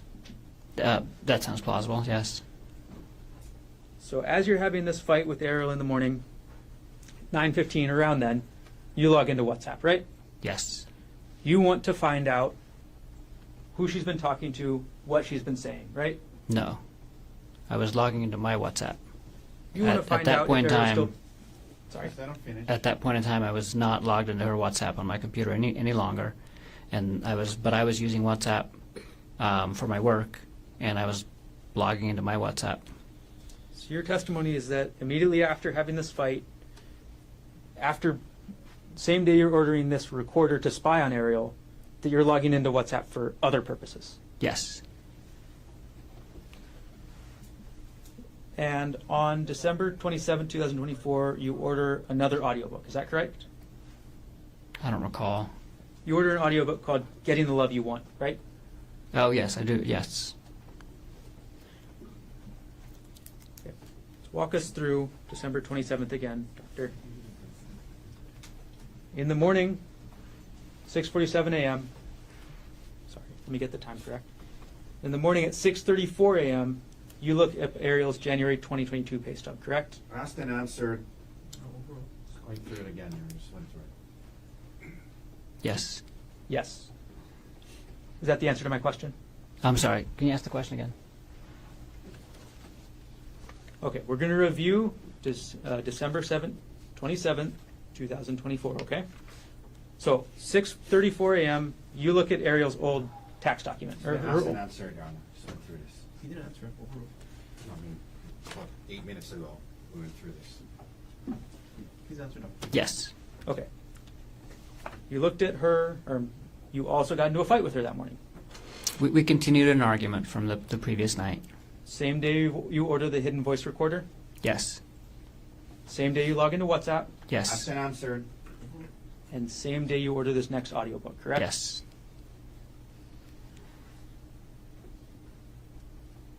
Moving on now to December 29th, 2024. You looked up your wife's Facebook profile, correct? Excuse me. I don't recall that specifically, but I probably did. And you specifically went to her friends list, isn't that right? Again, I don't recall that specifically, but I probably did.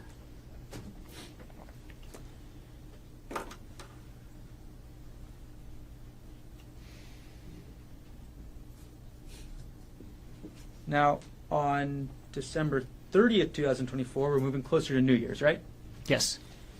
And on December 30th, 2024, you searched LinkedIn again for Andrea Miller, correct? I don't recall doing that You don't on a recall? specific day, but I do recall looking her up again later in December. We'll publish States Exhibit 109 at page 4. You looked up Andrea Miller on LinkedIn on December 30th, 2024 at 6:49 a.m., correct? Yes. I looked at her contact info. She still hadn't replied to your email, right? That's right. She never called Ari to yell at her, right? She never called Ari to do anything, as far as I know. Actually, she might have. She didn't tell me, but as far as I know, Andrea never called Ari. And then after searching for Andrea on LinkedIn this morning, you canceled your LinkedIn Sales Navigator Core account, correct? That sounds right. I had to cancel it within 30 days, and so I probably went in LinkedIn to cancel the account, and then also clicked on Andrea's profile. This is page 5. This is the email confirming your cancellation, correct? Yes. Okay. So, and this is at 6:56 a.m., is that right? That's right. Okay, so you look up her email and then you cancel. You look up her account and then you cancel, correct? Yes. And you say you cancel because you didn't want to pay the fee, is that right? That's right. The only reason I signed up for that feature of the LinkedIn account was to be able to get Andrea Miller's contact info. If you hadn't canceled it, it's in the realm of somewhere about $100 a month, is that right? It's expensive. So you got what you wanted, so you were done. That's right.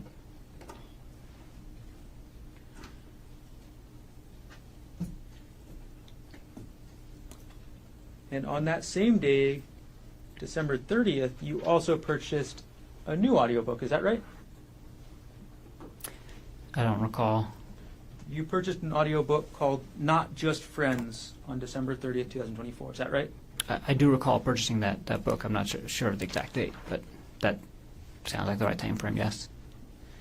And then on the same day, December 30th at 7:29 p.m., you open up a spreadsheet on your computer, correct? Probably. I work with spreadsheets very, very frequently. On that date at 7:29 p.m., you opened a spreadsheet about your and Arielle's wedding. Is that right? I don't recall, but that sounds plausible, yes. And in that spreadsheet, there was information about the wedding, correct? There's a lot of information in the spreadsheet. There's a guest list, right? A guest list, There was Yes. Tasks for you and Arielle to do to prepare, correct? yes, And there was the cost. and a lot of other stuff. There was the cost there, correct? The cost was there too, yes. Okay. Oh, sorry. Moving on now to December 31st. December 31st is Christmas Eve, right? I'm sorry, New Year's Eve. Yes.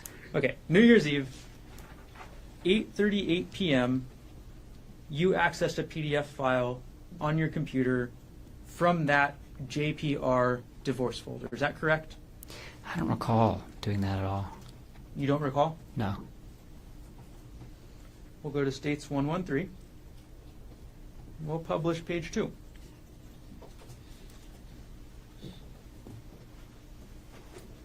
So, on December 31st, 2024, you can see the exhibit, right, Doctor?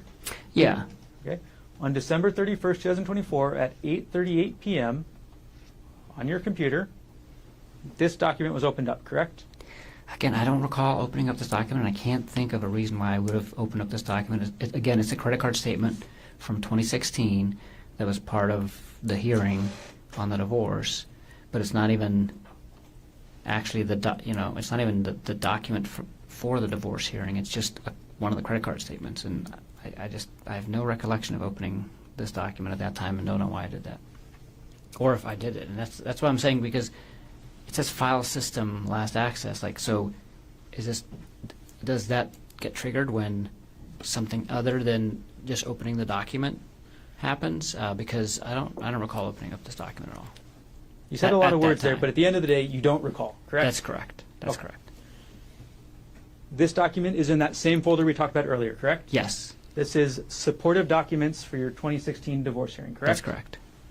And these are the kind of documents that you want to have to present in the hearing, correct? That's correct. They're financial documents that are relevant to a divorce, right? That's right. And this one's actually a bank statement about not yourself, correct? It's a bank statement that was a credit card that was actually in my father's name during that time period. But we were. I'm trying to recall exactly. I think we had used it to transfer like a credit card balance that we had onto his credit card, because they were offering like a no interest, no payments for whatever, and we were using that to pay off this credit card. I was using it to pay off my credit card debt at a more favorable or zero interest rate. But yeah, that was a credit card in my dad's name. So you included this document in your divorce hearing folder because it was relevant to your divorce, right? That's correct. Okay. Now, at 8:38 p.m. on New Year's Eve, you also looked up a March 2022 pay stub for Arielle Konig, correct? I'm sorry. Can you say that again? At 8:38 p.m., the same time, on December 31st, 2024, the same date, you also looked up a March 2022 pay stub for Arielle Konig. Is that right? I don't recall doing that specifically, but that sounds plausible, yes. We're going to publish dates 1, 2, 5, page 11. All right. Dr. Konig, this is the metadata for that document, correct?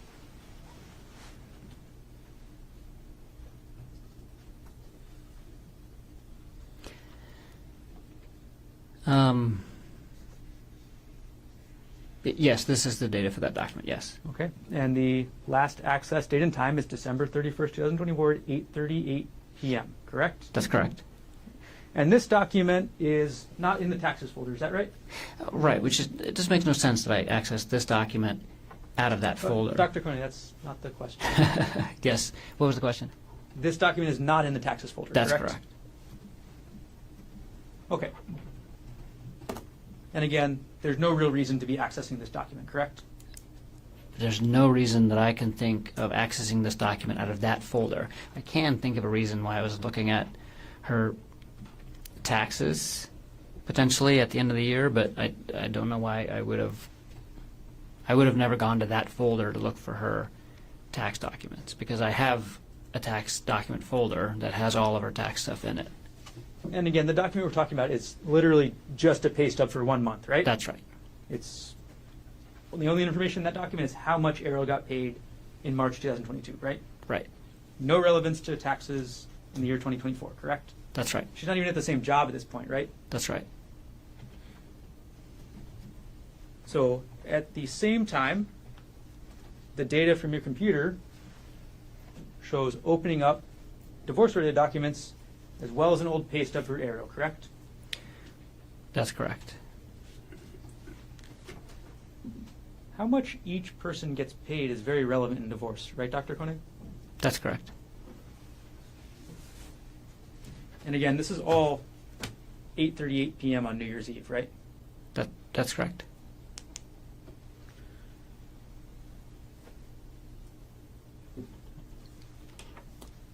Now, January 3rd, 2025, moving forward a couple days,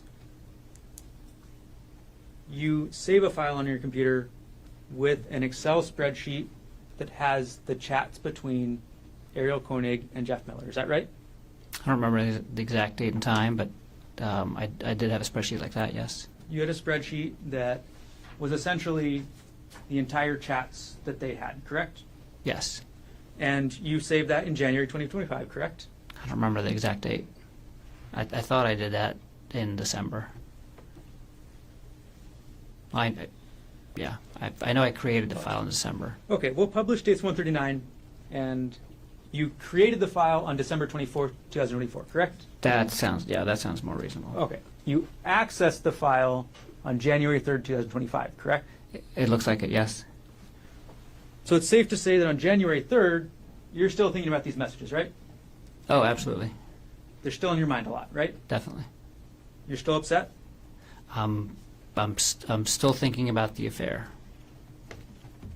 It's hard to get off your mind, right? I'm still thinking about the affair. You're thinking about it a lot, right? I'm thinking about it often, yes. It's hard to stop thinking about it, isn't it? No, at that point in time, I could stop thinking about it, and I was functioning just fine. So you say that in January 2025, you were okay to stop thinking about it when you needed to, right? Absolutely. Okay.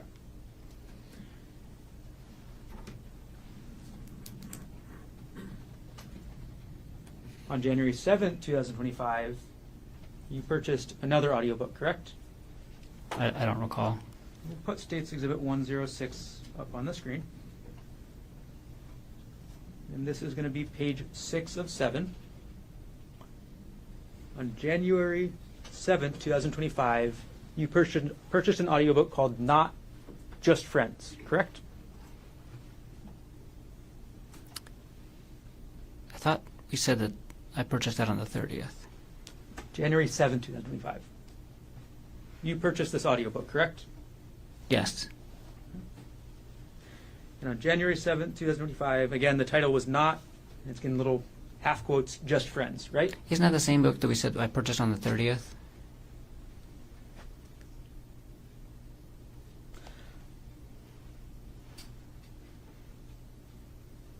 Dr. Konig, you weren't asked about any books on the 30th of December, Okay. were you? I'm sorry. We've been talking about a lot of books and a lot of dates, but I agree. I purchased that book on the 7th. Okay. So you agree you purchased this book on January 7th, 2025, correct? Yes. And obviously, when you purchased this book, you were still thinking about the affair, right? Yes. It was still on your mind, right? Yes. And you actually purchased this book, I'll zoom in on the email time, at 4:32 a.m., correct? Yes. So at 4:32 a.m., January 7th, you're still thinking about this, right? Yes.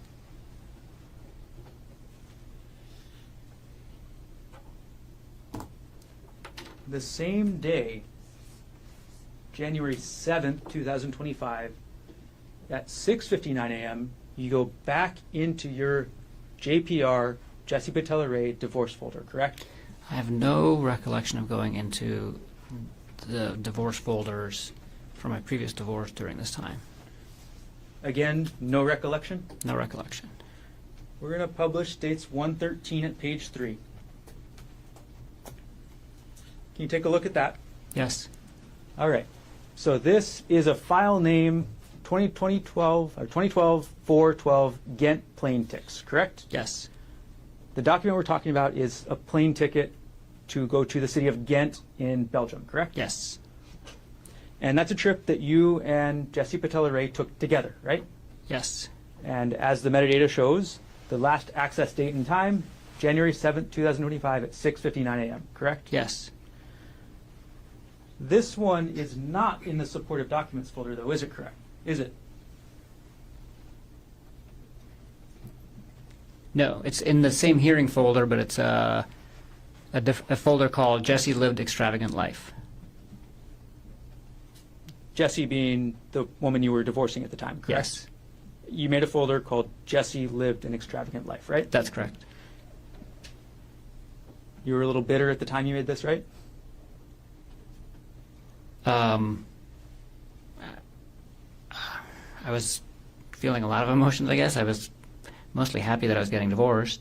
At that time, we had, separated, and we were both, at that time, she was ready to get remarried, actually. And I was moving on, and I wasn't really feeling bitter, but the folder name is descriptive of what's in it, not of my feelings at the time, I guess I would say. Okay. You made the name on the folder, right? Yes, And you say it's descriptive of the documents inside, correct? that's correct. So that means the documents inside are your evidence of how extravagant your ex-wife's life was, correct? That's correct. Dr. Konig, isn't it true that this trip in 2012 to Ghent, you went with Ms. Patella-Ray? Yes, You guys went on that trip together, right? yes, And it's in the Jesse Lived Extravagant Life folder, correct? yes. Before I move on to the next date, do you want to take the break or no? We can go up until 12:30 if you just want to let you take the break, unless we should take it now. The next group has quite a lot. Okay. We'll take our break now, Mr. Barner. Ladies and gentlemen, we'll come back at 1:30. We'll continue on. Leave your notebooks on the chair. Don't talk to anybody about this case. Keep an open mind. You know, I try to learn about this case outside. Have a good night. All rise.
Mr. Gerhardt Konig, 1CPC-25-173.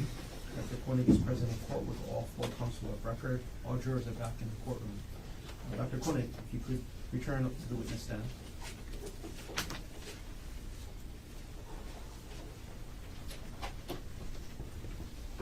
You're still under oath. And Mr. Garner, you may continue on with your cross-examination.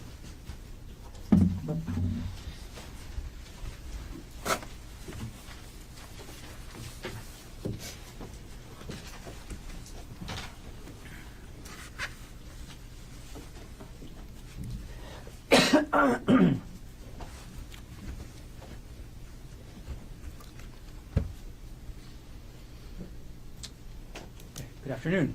Good afternoon. I'm going to publish State's Exhibit 115, page 1. All right, Dr. Konig, isn't it true that on January 9, 2025, at 9:10 p.m., you used the Microsoft Edge browser to log into Arielle's computer backup?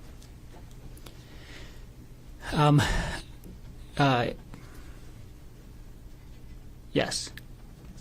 So what you're logging into that this exhibit shows is a backup of Arielle's hard drive created in 2011, correct? No. It's a portable hard drive that she had that had old documents on it. Okay. And you wanted to go into Arielle's old hard drive to look at the documents, right? That's right. And again, January 9, 2025, 9 p.m., correct? Yes. Or 9:10 p.m., correct? Yes. Okay. So, and this is through a program called Memio, right? I don't know what Memio is. All right. Well, regardless, you go in No. and you look at your documents, correct? Yeah, I just go in and look at the documents. I don't know what Memio is. All right. So you go into the folder for Ari, correct? Yes. And you go into the documents folder, right? Yes. And you go into the divorce folder, correct? Yes. And in that folder, you open a document called Notes. Is that right? Yes. Okay. Moving on to page 2 of the exhibit. This is the same folder, correct? Yes. Okay, the Ari folder. I'm sorry, this is a different folder. This is the Ari folder and then the downloads folder, correct? Yes. And the document you're looking at 9:14 p.m. on January 9, 2025 is called Complaint for Absolute Divorce. Is that Yes. right? And page 3 of the exhibit, this is also in the downloads folder, correct? That's correct. And the document you're viewing at 9:15 p.m. is called Rosen-Divorce, correct? Yes.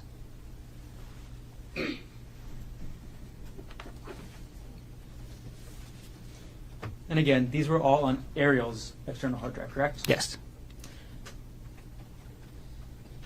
On February 3rd, 2025, you go back to your prior divorce folder, is that correct? I don't recall that at all. Publishing States Exhibit 113, page 4. On February 3rd, 2025, you go back to your divorce folder from your prior divorce to Jessica Patella Ray. Is that correct? I do not recall doing this at all. And this is, again, looking at the account statement from your father's account that you moved money into for your loan purposes. That's correct? It looks like it's the same credit card. I can't remember if it's the same statement date, but it's that same PK Chase Freedom credit card that we used to transfer a balance into to pay it down. And the last access date and time from the computer system is February 3rd, 2025 at 8:42 a.m., correct? The last access date and time from the computer system is that date and time. That's correct. So between December 14th and February 3rd, there are 4 different accesses to your prior divorce folder on your computer, correct? From the computer system, yes. That you have no recollection of. That I have no recollection of. But you are looking at Arielle's documents on her hard drive about divorce, correct? Yes, I did look at that divorce folder on her portable hard drive on that date and time. And during that time period, you're also looking into Arielle's old pay stubs, right? Yes. You're also looking into your tax notes that include information about how much alimony and child support you paid, right? Again, I don't recall looking at a 2018 tax notes during that time, but that tax document was accessed by the system at that time, and that tax document does include alimony and child support.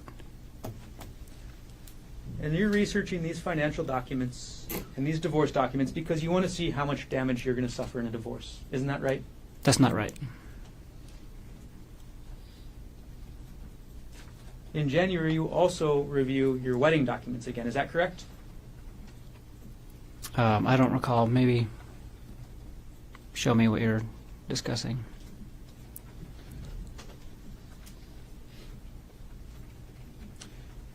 On January 22nd, 2025, you access your wedding spreadsheet again, correct? I might have. I don't specifically recall. Published dates 124 at page 11. The access date is January 22nd, 2025, correct? That's correct. And this is another spreadsheet with the same material we talked about earlier, correct? Yeah, that's another Guest list, right? version of the wedding spreadsheet. Yes. It's got your guest list on it, yes? Yes. It's got your task that each of you have to do. Yes. It's got the financials, right? Yes.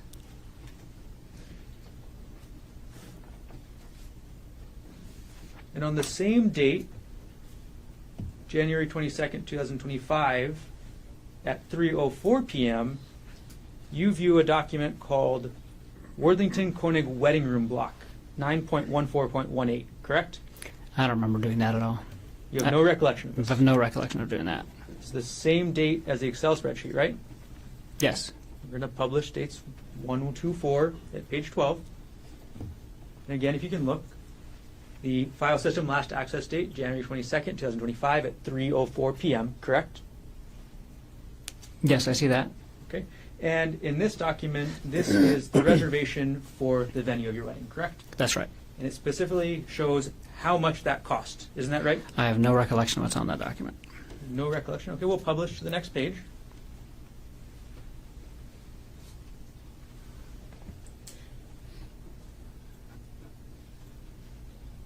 There's a table in the middle right here, isn't there? Yeah, and that's the guest room block, so that shows if our guests decide to stay at that hotel, what they would pay under the wedding rate for those 3 different rooms. We'll move on to the next page. This is basically rules that you have to follow, or what you have to decide Sure. what the rules are.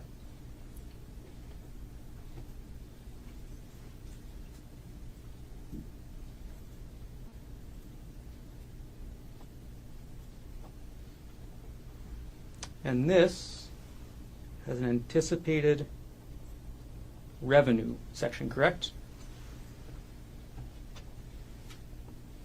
Yeah, so they had a minimum. So we were holding our wedding at this venue, and they had a minimum revenue that they needed to generate from room reservations from our guests, and that was the minimum. And the overall cost for your wedding was $55,000 approximately, correct? That sounds about right. I don't recall the exact number. But And you were is looking that in that document? I asked you in general. No. Oh, I'm just wondering where you got your number from. The overall cost from your wedding is from your spreadsheets, correct? Yes. So you're looking up multiple different spreadsheets with the cost, right? I have no recollection of looking at the wedding room block document. I don't have a recollection of looking at the wedding spreadsheet either, but I could potentially think of a reason why I would have done that. But I've no recollection of opening that wedding room block and have no idea why I would have done that. The next date that you open the wedding spreadsheet is February 24th, 2025. Isn't that correct? I don't remember opening the wedding spreadsheet, but You don't recall? Okay. You also open a document called Final Floral Proposal on March 14th, 2025. Isn't that correct? no, I don't think I did. I don't remember doing that. And if that's related to the wedding, I certainly did not look at the floral contract or whatever. What is it called? You're saying you did not look at the floral contract No. or the Final Floral Proposal. Is that right? I 100% did not look at the final floral proposal for our wedding in March. The published dates 124 at page 21.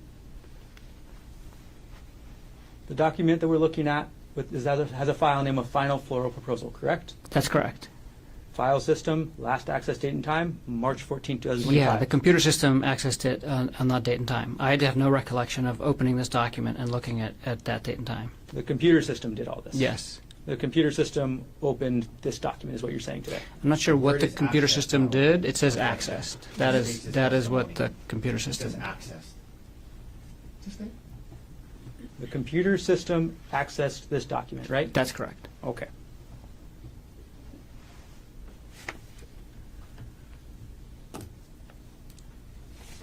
On January 22nd, 2025, you viewed a UBS portfolio detailing your and your wife's retirement accounts, correct? That's correct. And that was a statement from December 2004, correct? 2004? 2024, correct? Yes. So in December 2024, you get the UBS statement detailing how much you and your wife have in your retirement accounts. Is That's that correct. right? Yes. And you review that on January 22nd, 2025. Yes, I do remember that. And this is actually within a month of getting the statement, right? That's right. It makes sense to review the statement, within a month of getting it, right? Yes. Do you remember the figures in the statement? I do not. Would it help if we go through them together? Yes. Okay. States 126. We'll publish starting with the first page. This is just the metadata again that shows you you accessed this on January 22nd, 2025, correct? Yes. And again, statements from December 2024, right? Yes. Okay. We're going to look at a page detailing your Roth IRA next, okay? Okay, here's a summary page, correct? Yes. All right, and Gerhardt Konig, you have in this UBS account an Roth IRA value of $8,066.95, correct? That's correct. Arielle Konig has a Roth valued at $74,974, correct? That's correct. Arielle Konig has a second IRA valued at $164,500.76, correct? That's correct. For your account, that's a little over $8,000. Arielle is the sole beneficiary. Is that right? That's right. Anything happens to you, she gets 100%, right? That's right. For Arielle's Roth, the one that's about $75,000, you are the sole beneficiary, right? That's right. Anything happens to Arielle, that money goes to you, correct? That's correct. For Arielle's IRA, valued at $164,000 approximately, you are also the sole beneficiary, correct? That's correct. Anything happens to Arielle, that $164,000 goes to you. Is that That's right? right.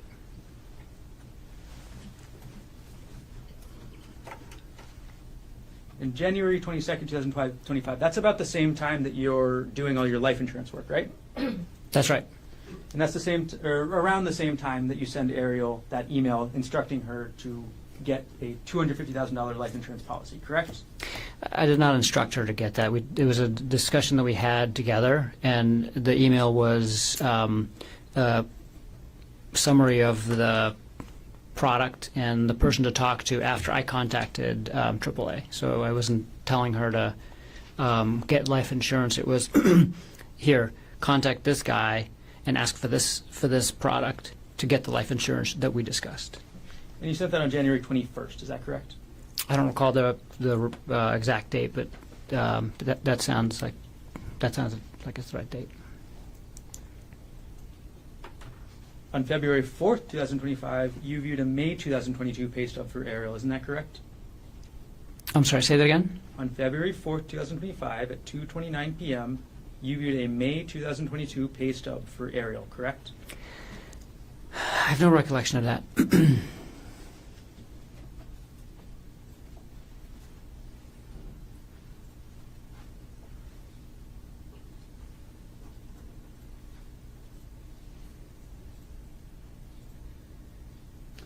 We'll publish States Exhibit 125 at page 22. This is the metadata, correct, Dr. Konig? Yes, And again, the document we're looking at is a pay stub, correct? that's right. There's one pay stub from 2022 at the end of May. And this is in your taxes folder on your computer, right? Yes, that's in the shared drive in the taxes folder. That's correct. Your testimony today is you have no recollection of looking at this. I have no recollection of looking at this. And the information contained in this pay stub is only the amount Arielle got paid that 1 month, For right? that 1 month, correct. Yeah, it doesn't make any sense that I would have looked at 1 month of pay stub data from 2 years ago at Wouldn't that make time. any sense, right? It would not.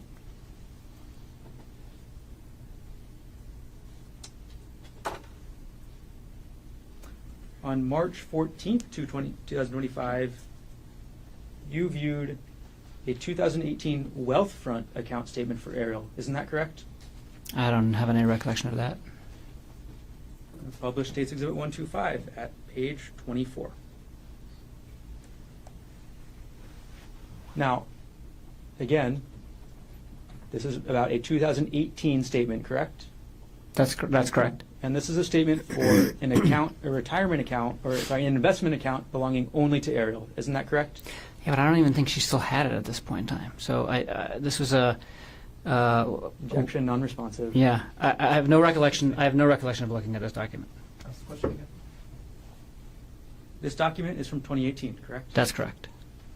And again, no recollection. No recollection.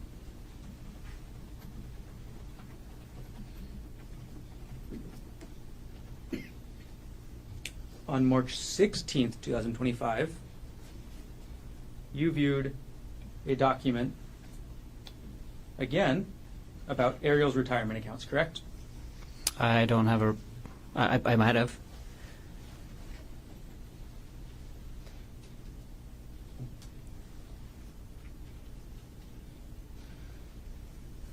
In a published States Exhibit 125 at page 36. On March 16th, 2025, you accessed a document that belongs, or that is about Arielle's financials, correct?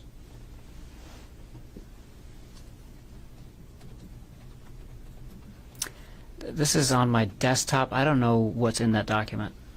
So this document isn't actually even in your taxes folder, right? Right. This is on my desktop. Meaning every time you open up your desktop, you see this document, right? No, I have probably 3 dozen different random documents that just tend to collect on my desktop. If I copy something and email it, sometimes I put it on my desktop for, during that time. I was not aware that this was on my desktop. I'm sure it was. That's the location of it, and I don't remember. I don't remember what this document is at all. This document is again from 2022, right? That's correct. And this is showing how much Arielle had in her Westinghouse retirement account in 2022. Is that right? I can't answer that unless I can look at the document. We'll publish the next page. This is a similar document to one that we viewed this morning, right? Yes. Okay, and it tells you in the top right, which I'll zoom in on, how much Arielle had in her retirement account as of a certain date, correct?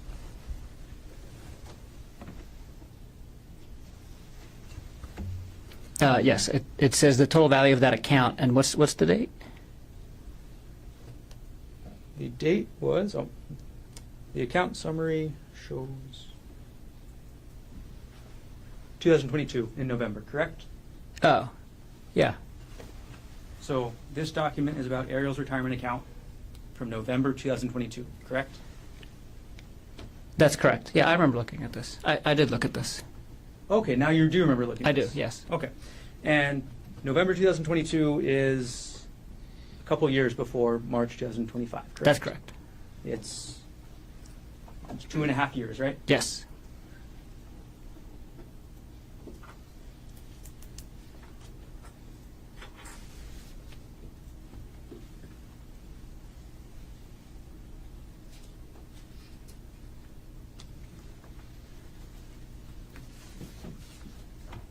Now, you've been asked about your research into hiking, is that right?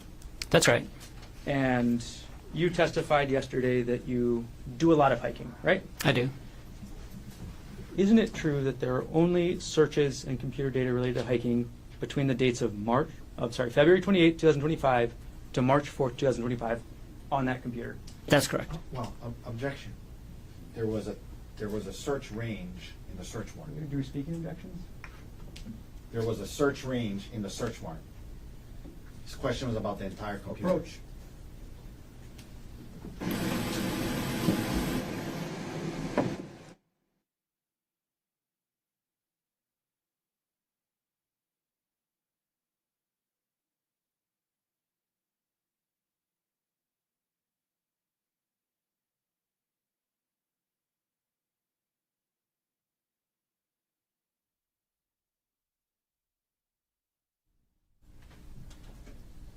Let's limit the time frame, Dr. Konig.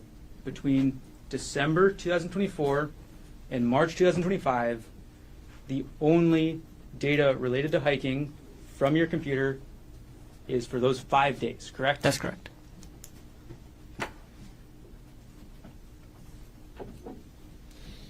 And in January 2025, you actually treated a woman in the course of your work for having a rock fall on her at a waterfall. Is that right? That's right. You saw the injury that she got from that rock, correct? I did. You saw what kind of treatment she needed, right? Yes. And in February, at the end of February, that's when you started researching hikes, correct? That's correct. Published states 111. Publishing states 111 at page 1. On February 28th at 2:55 p.m., you searched Maui secret hikes, correct? I did. Then on the same date at 3:13 p.m., you searched secret hike Waikamai Falls, correct? That's correct. Then a couple minutes later on the same day, you move on to Oahu, correct?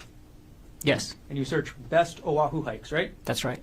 And by this time, you know that you're going to be taking, or you've discussed this Oahu trip with Arielle, correct? Yes. And the start of your search for Oahu is best hikes Oahu, right? That's right. And then you go to a website called alltrails.com, correct? Yes. And you filter to Hawaii first, right? Yes. And then Oahu, correct? Yes. And the title of that website is the 10 best trails and hikes in Oahu. That's right. Okay. The Palipuka Trail is not in those 10 best trails, is it? I can't remember, but I don't think so. Publishing next page to page 5. So February 28, 2025, 3:30 p.m., you click on a YouTube link titled Easy Hike on Oahu, Makapu'u Lighthouse Trail. Is that right? That's correct. Okay. And just a couple seconds later, publishing the next page, again at 3:30 p.m., you click on a different YouTube link for the top 10 easy Oahu hikes for everyone. Is that right? Yes. So first you look at best hikes, right? Yes. And then you see these 2 YouTube videos for easy hikes, right? Yes. You don't watch these full videos, right? Probably not. You don't watch these videos because at next page, 7 out of 10, 3:31 p.m., you're looking up difficult hikes, right? That's right. Because easy hikes is not for you, right? Yeah, the hikes that I found on the Easy Hikes website wasn't what we were looking for. Difficult hikes are generally more dangerous, right? Sometimes. Difficult- Sometimes they're just longer. Difficult hikes have rougher terrain, right? Sometimes. Difficult hikes have higher drop-offs, right? Not necessarily. Difficult hikes can have more exposure, correct? They could. And these difficult hikes, these are the kinds of hikes you were interested in, right? Yes. Now, your search for difficult hikes brought you to a website called journeyera.com. Is that right? That's right. And the first page you looked at on journeyera.com, I'm going to scroll to page 8 of this exhibit, is the URL just says Oahu hikes. Is that right? That's right. And again, you're listing Journey Era on February 28, 2025, correct? Yes. So this is still the first day that you're researching hiking, correct? That's correct. And moving on to the next one, next page, page number 9, you end up going to a page on journeyera.com saying the 35 best hikes on Oahu, the ultimate guide, right? Yes. Although the URL talks about the Stairway to Heaven, this is actually a list of 35 hikes, correct? Yes. Okay. And on that list, you see the Palipuka hike, correct? Yeah, among 34 others. And then on March 3rd, 2025, you go back to the journeyera.com website. Is that right? That's right. And this time you're going to look at the Polypuka hike page specifically, correct? That's correct. Okay. March 3rd, 2025, 7:19 a.m., correct? That's correct. Okay. And you've seen the website you looked at up on the screen, yeah? Yes. Okay, we're going to put it up and go through it together.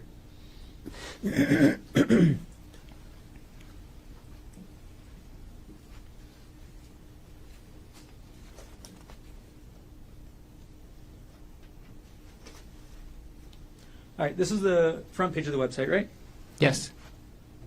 All right, we're going to go to page 2. When you read this, you saw that sentence that says, the Poly Lookout itself is a popular tourist spot, but 99% of visitors to the lookout don't hike. They just look over the valley. You saw that sentence, right? I'm sure I did. Yeah. And then you saw the page that describes the hike, isn't that right? That's right. You read the description? Yes. So you read the description that says, the hike isn't necessarily dangerous, but much of the path is on the edge of a huge drop-off. You read that, right? I'm sure I did. And you read the sentence that says, does that make it dangerous? You decide. I'm sure I did. I remember reading this whole article. So you remember reading the whole article. Yes. You remember reading the part that says that the hike spits you out on the edge of a cliff with a huge drop-off. If it says that, then I read that. You remember looking at this picture of the hike, right? Yes. And you see this picture, and this is what you want to do. Yes. This is the hike you want to take Arielle on, right? Yes. Next page.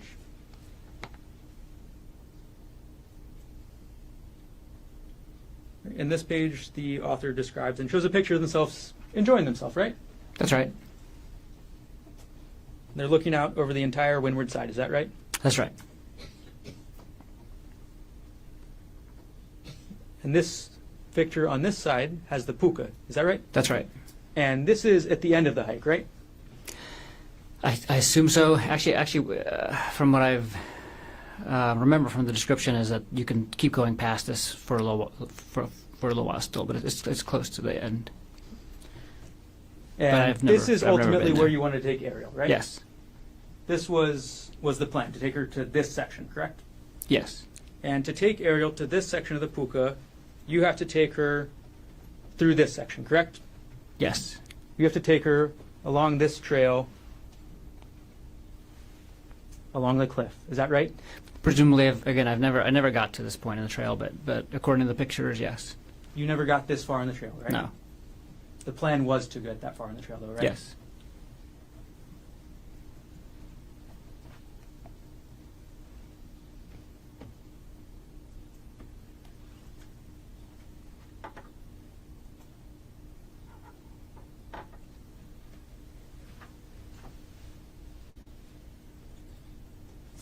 And then you saw the end of the article. Sorry, I'll put it back up. You saw the end of the article where it gives you advice, right? Where it says, be safe going down and take it slow, as it can be slippery and the drop looks very unforgiving. Yes. You read that, right? Yes.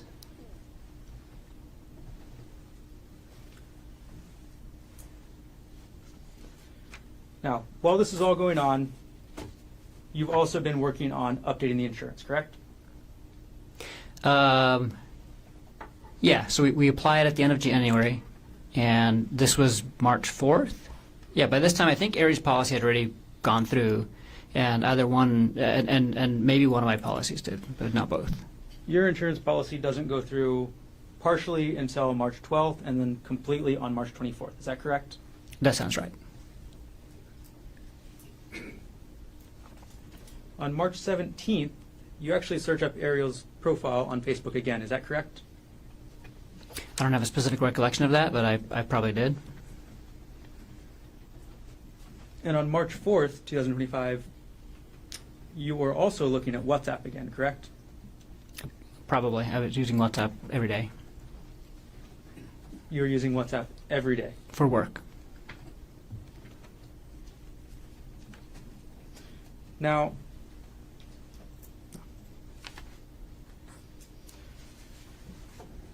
okay. And you testified yesterday about your work bag and the medication that was in it, right? Yes. Okay. And you testified that your work bag is used for when you're on call, correct? That's correct. And you testified that you normally keep medication in there to provide if it's a rush situation, right? Yes. And the medication that you keep there can be dangerous, correct? That's correct. The medication that you keep in that bag can kill somebody, right? I'll have to look at the medication that's in there, but a lot of the medications that I use at work can be lethal if not given appropriately. Well, let's publish State's Exhibit 98. Can you see the vial on the bottom right of this bag? Yes, I can. Do you need me to zoom in so you can read the label? No, I know what that is. The trade name of this drug is called Diprivan, is that correct? That's correct. The actual name of the drug, or the scientific name, is called propofol, correct? That's correct. Propofol is one of the main drugs that actually, I'll use a non-scientific word, puts you to sleep during anesthesia, correct? It's a very common drug that we use to initiate and sometimes maintain anesthesia. Propofol is rather famous, right? Yes. Propofol is the drug that killed Michael Jackson, is that right? That's right. You've heard of that story, of course? Yes. Okay. It is not a controlled substance, that's correct? That's correct. Okay. And you actually have a controlled substance license yourself, too, right? I do. So you can carry more dangerous drugs than propofol, correct? Yeah, I don't think I can. I think because my controlled substance license doesn't allow me to dispense; it just allows me to administer. And so, all of our controlled substances are controlled at all of the locations where we work. And so we have to check them out and check them back in, and then document all of the vials that we used during the day. I've never taken controlled substances home. I would never. It's not something I want to get into. So I don't even know if it's allowed under my license, but I can administer it.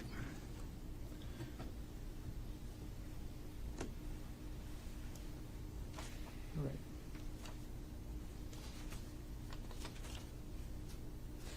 Now, let's take this exhibit down, and let's talk about March 24th, 2025. It was a normal morning, right? Yes. You and Arielle weren't fighting when you woke up at the hotel, correct? No. You gave her that birthday card, right? Yes. And then you and Arielle go to the bakery and get breakfast, correct? No, we went and got breakfast in the hotel. Got it. And then you go to the bakery to get coffee, right? Coffee and pastries, yeah. And then you and Arielle head out in your rental car up to the Palipuka, is that right? That's right. You drive up the Pali Highway, right? Yes. And you park in the parking lot at the Pali Lookout, correct? That's right. Okay. And you knew from your research into this hike that 99% of the people up at that lookout would not be going on the trail, correct? Yeah, I didn't know the actual amount, but I knew the lookout was popular and the hike was less popular. And that actually said 99% versus 1%, right? Where did what say? The Oh, website the Journey Ear article. Oh yeah, that did say that.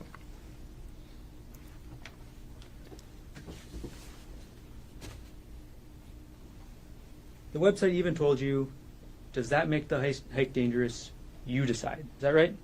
No, the website when the website said that, it was talking about the trail being next to a cliff, not the trail being some isolated, secluded spot that there's no people.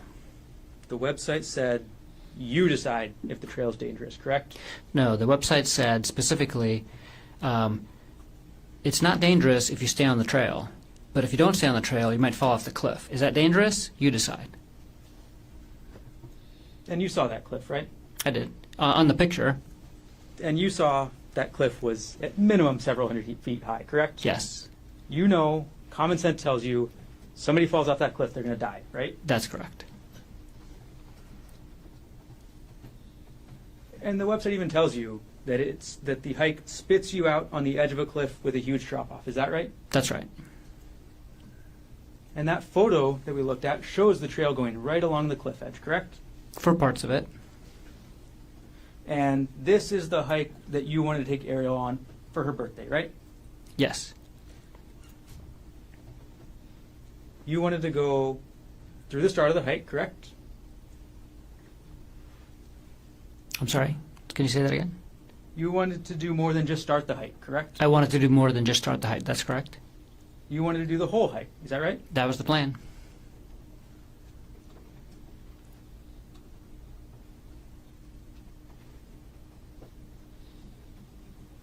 You wanted to take Arielle through that cliffside path that we saw in that photo, correct?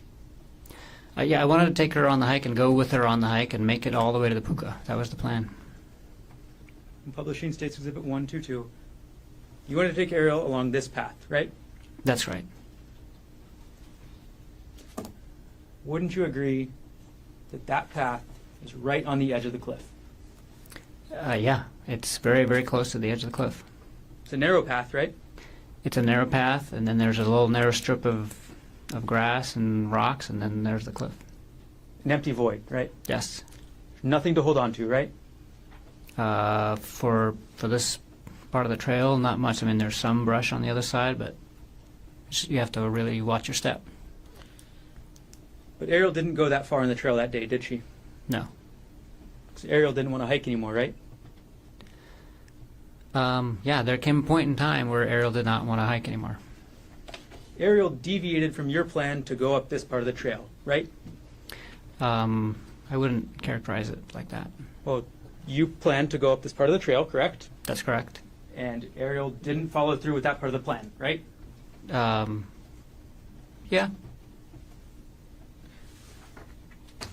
And at some point, you actually continue up the trail yourself, right? That's right. Without Arielle, That's right. on her birthday. That's right. But she didn't follow you, correct? No. She didn't follow you up to this narrow trail with this massive cliff, correct? That's correct. And then you went back down, isn't that right? That's right. And you saw that she was still there, right? Yes, And it was a surprise to you, right? it was. It was a surprise to you because you still had a chance to go through with your plan, right? What plan are you referring to?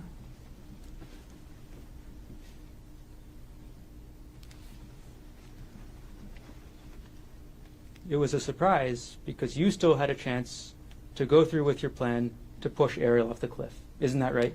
That is not right at all. The area where you and Arielle ended up still had a massive cliff next to it, correct?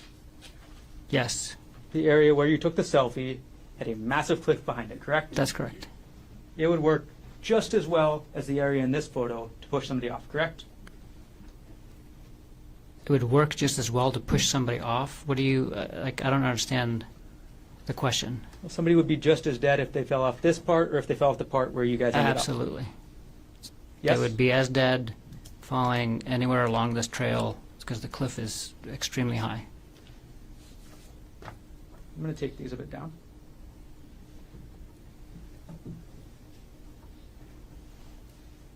Before we get to the final parts of the trail, you testified this morning, and you said, please do correct me if I'm wrong here, that you were not sexually demanding of Arielle. Is that correct? That's correct. That is your testimony. Yes, You and Arielle went to couples counseling, isn't that correct? that's correct. And when you went to couples counseling, you testified about the counseling yesterday, right? Yes. Can we And approach him?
Konig, just to clarify one more time, you testified this morning that you were not sexually demanding towards Arielle. Is that correct?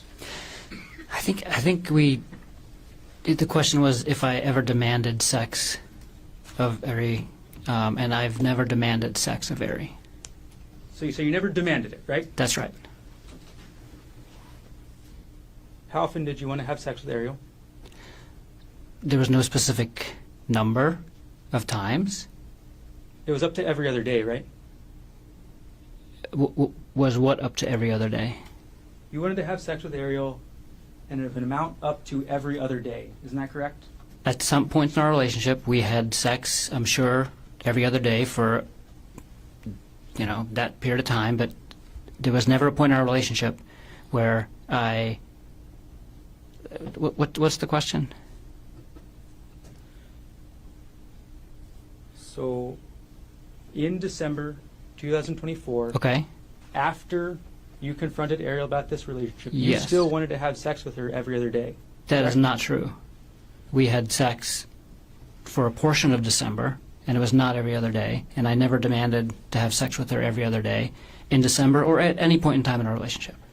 And after December 24th, she did not have sex with you again, correct?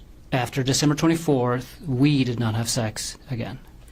And you testified yesterday that you went to couples counseling, correct? That's correct. And you testified that there were other issues, right? That's right. And one of those issues was an intimacy issue, correct? That's correct. Okay. And the couples therapist you saw, at least one of them was named Gemma Cannon, correct? That's right. And she had a meeting with you in December 2024, right? She met with both of us on December 27th.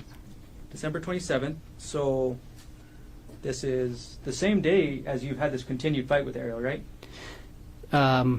We had, I would say, two arguments, two big arguments in December, and one was around the middle of the month, and the other one was on the night of December 26th, and then we argued about it again on the morning of December 27th, right before counseling. That's correct. So you went to counseling with both you and Arielle, correct? That's right. And you both told the counselor what your problems were, right? Yes. And the counselor, Ms. Cannon, Objection. If we're getting hearsay, if we're getting into what somebody else said. The substance not coming in. Overrule. Excuse me? No. It's not substantive. Overrule. okay, so you and Arielle both told the counselor what your problems were, right? Yes. Your problem was the same problem you've talked about a lot already, right? The Yeah, emotional affair. The main issue that I wanted to address was the aftermath of the emotional affair, which included a lot of different issues in our relationship. It wasn't just one thing. It was a big kind of... It was a... And Arielle also stated what her problems were, right? That's right. And the counselor listened to both of you and came up with a plan, that's right? That's right. And the counselor's plan was to deal with the intimacy issues first, correct? The counselor's plan was to deal with the issues that Arielle brought up first, yes. That was the intimacy issues? Yeah, part of it. And then she would deal with the affair afterwards, right? Yes. Not afterwards, but because, again, these are not just like things you check off, off of a to-do list.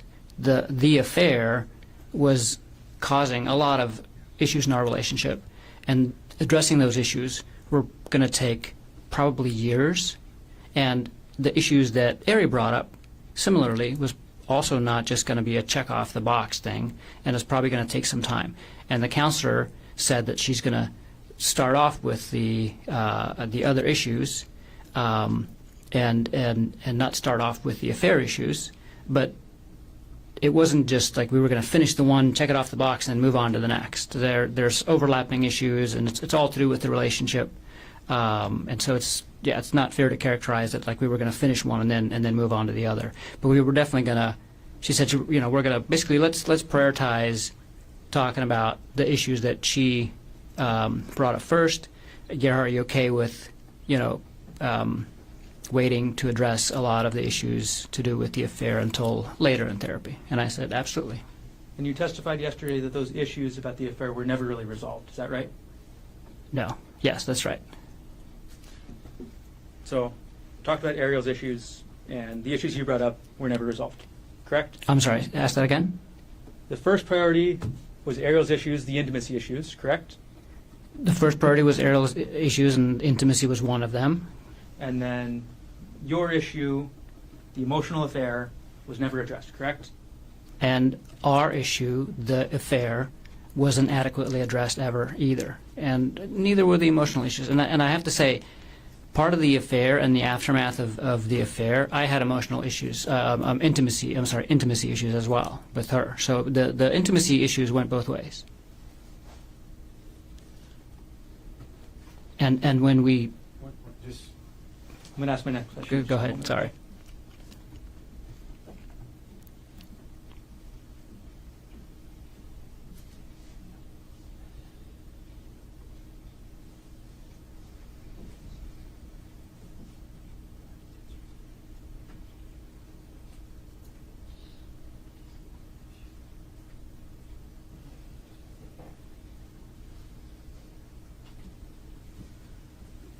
Okay. Let's go back to the hike, Dr. Konig. Okay, March 24, 2025, you testified about the hike yesterday, correct? yes. You testified that you and Arielle had a massive argument, right? Yes, You testified that on her birthday, Arielle brought up a subject she knew would upset you, right? I'm sorry. You didn't testify to that, but that is what happened, correct? that is what happened, yes. You testified that Arielle brought up that she wanted to go back to work and speak to Jeff Miller again, correct? She was still working, so she wasn't trying to go back to work. She wanted to start traveling with him again. And your testimony is that this is what Arielle decides to bring up on her birthday trip with you, right? Yes, And that she decides to bring this up on the Palipuka Trail, right? that's where she brought it up.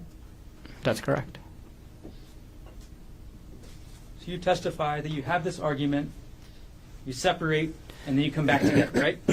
Yes, You take this selfie right by the cliff, correct? yes, And then you testified that Arielle pushed you, right? yes. And you testified that you could barely hold on, right? I almost went off the cliff. And then you turned around and you testified that Arielle was 5 to 10 feet away, right? By the time I turned around, she had backed away, and she was not. And yeah, that was part of why I was concerned that that was a shove and not a accidental thing. And then you approached her, you went towards her. I did. So you think you about get pushed off a cliff, and then you go 5 or 10 feet to get to Arielle, right? I moved towards her. That's correct. And then you say that Arielle pulled you onto the ground, right? That's correct. You're bigger than Arielle, right? Yes. You have at least, or at the time of the offense, or at the time of the incident, you had at least 20 pounds on her, right? Yeah, roughly 20 pounds. You're stronger than her, right? Probably. You're a doctor, so you know that men generally are stronger than women, correct? Yes, It's just a scientific matter of testosterone, right? that's true. But you testify that Arielle managed to pull you to the ground, and she pulled you on top of her, right? That's correct. Okay. Then you testified that Arielle wouldn't let you go from on top of her, right? That's correct. You testified that she wrapped her legs around you, right? She wrapped at least one leg around me, yes. Yesterday you said legs, right? I think I said leg. It was at least one. And you testified that she grabbed your testicles, right? She did. And that she wouldn't let go, right? That's right. All this time, you were on top of her, right? That's correct.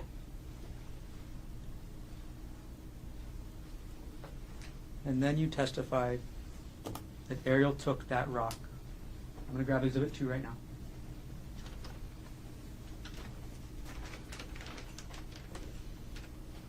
You testified that Arielle took this rock and hit you in the face. Isn't that right? That's right. And you said the first hit, she got me kind of good, right? That's right. And you said she kept trying, right? That's right. And you testified you tried to start blocking it, right? Yes. And you testified she actually got a couple more hits in, right? Yes. So, but you don't know how many hits, right? No. One good hit to the side of your face, correct? That's right.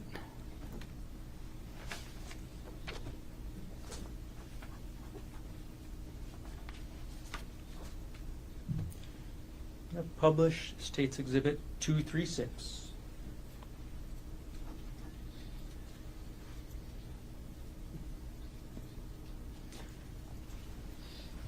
This is a photo of you from March 24th, 2025, correct? That's right. This is immediately after the police arrested you, right? That's right. This is the closest photo of you after Arielle hit you with this rock, right? That's right. Publish alongside States Exhibit 1.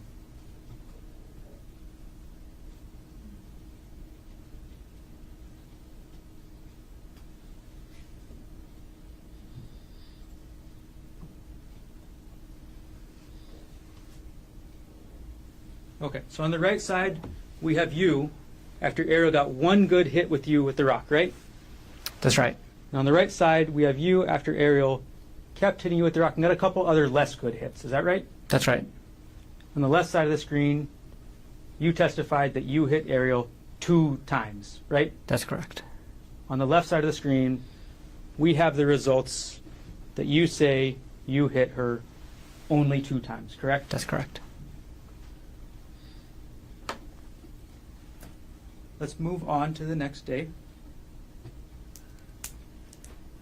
We're going to publish states, I'm sorry, not the next day. We're going to publish states D30 on the right side. I'm sorry, defense 30 on the right side.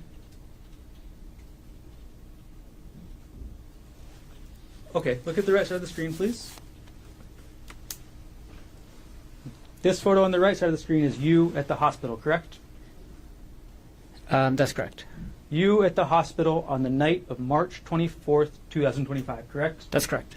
This is you at the hospital after Arielle got a good hit on you with this rock, correct? That's right. On the left side of the screen, I'm going to put up states 23.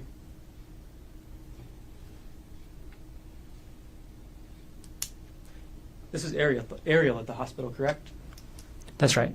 This is Arielle at the hospital after your 2 hits, correct? That's right.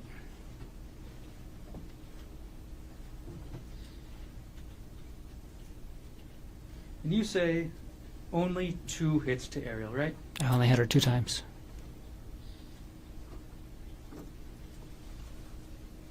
This is the front of Arielle's face after those 2 hits, right? Yes. Which exhibit? States 22. Thank you. Put up states 27. This is Arielle's hand after those. This is Arielle's hand after those 2 hits, right? Yes.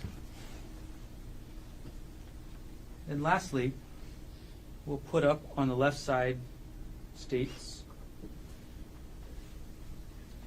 1, 2, 8.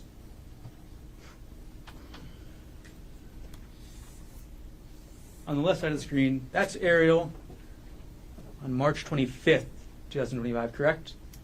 I don't know when that picture was taken, but I'll take your word for it. That's Arielle the day afterwards, right?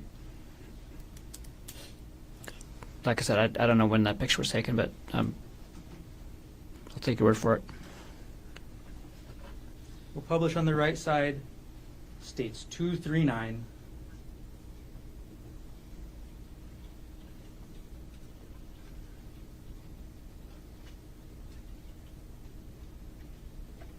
We'll flip it upside correctly. And this is you again, correct? Yes. This is you on March 25th, 2025, right? I think that was like the night of, like just after midnight, but it was after the previous picture. That's right. This is you one day after Arielle hit you really good with this rock, isn't it? That's right.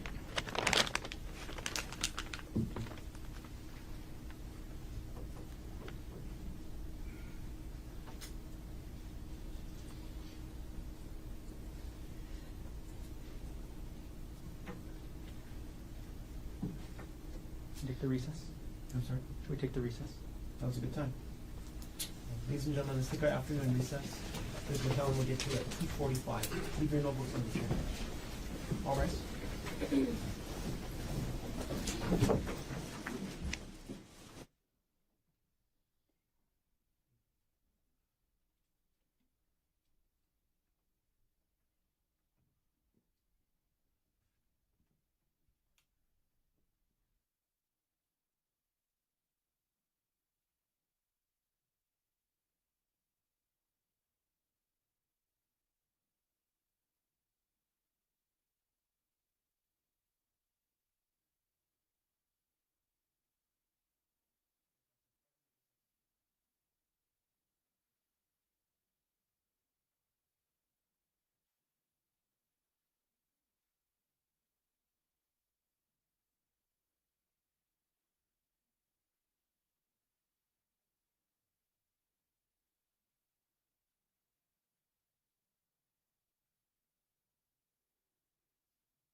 160-25-373. Dr. Konig is present in court on the stand of civil oath. All full counsel of record are present. All jurors are back in the courtroom. Mr. Garner, can you continue? I have no further questions. Mr. Otake, can you read that right? Yes. Okay, Gerhardt, I'm going to just try to jam through this. I know it's been a long day.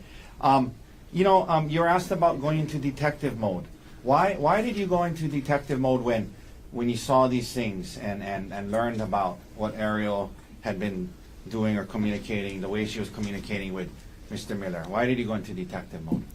I just needed to find out details about the relationship. Okay. For you, it was something you were searching for information. She was obviously deleting things and trying to hide things, and I just wanted to understand what was going on, really. The extent of the Yes. relationship. You were asked about the text messages from 12/1 that started, and that was a Sunday. Remember that? That's right. And you were asked about, well, it would say good morning, and then it went on throughout the day, Christmas lights, what you doing, all day long until good night. And you were asked that, there was nothing sexual in there. Were you still concerned that on a Sunday your wife was communicating with another man all day long? Yeah. Objection leading. Yes. Even though there wasn't. Move to strike the last answer. Granted, last answer stricken. Did the text messages still concern you, even though the word sexual wasn't in there? Yes. Objection. Sustained. And move to strike the last answer. Granted. Were you concerned by the text messages on that Sunday between your wife and another man? Same objection. Sustained. Misleading. How did you feel about the text messages on that Sunday between your wife and another man? I was very worried.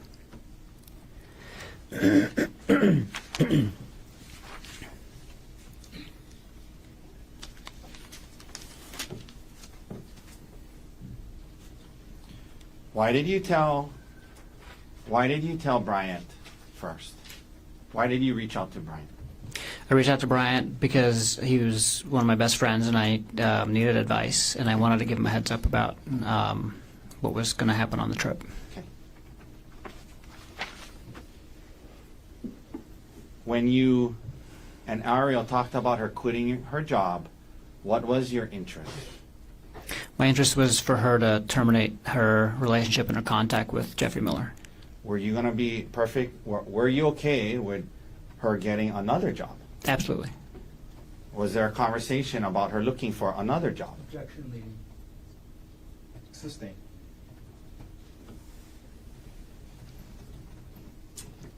Did you and Arielle talk about what would happen if she quit her current job? Yes. And what did you guys discuss? She was going to look for another job. Okay. You were asked a lot about her this conversation about her moving out and then not. Initially, what was your thoughts about her moving out? Initially, when you found out about it in San Luis Obispo? I would have preferred if we could deal with the affair in an isolated environment, and so it would have been preferable if she had moved out. Did you eventually change your thoughts on that? Yes.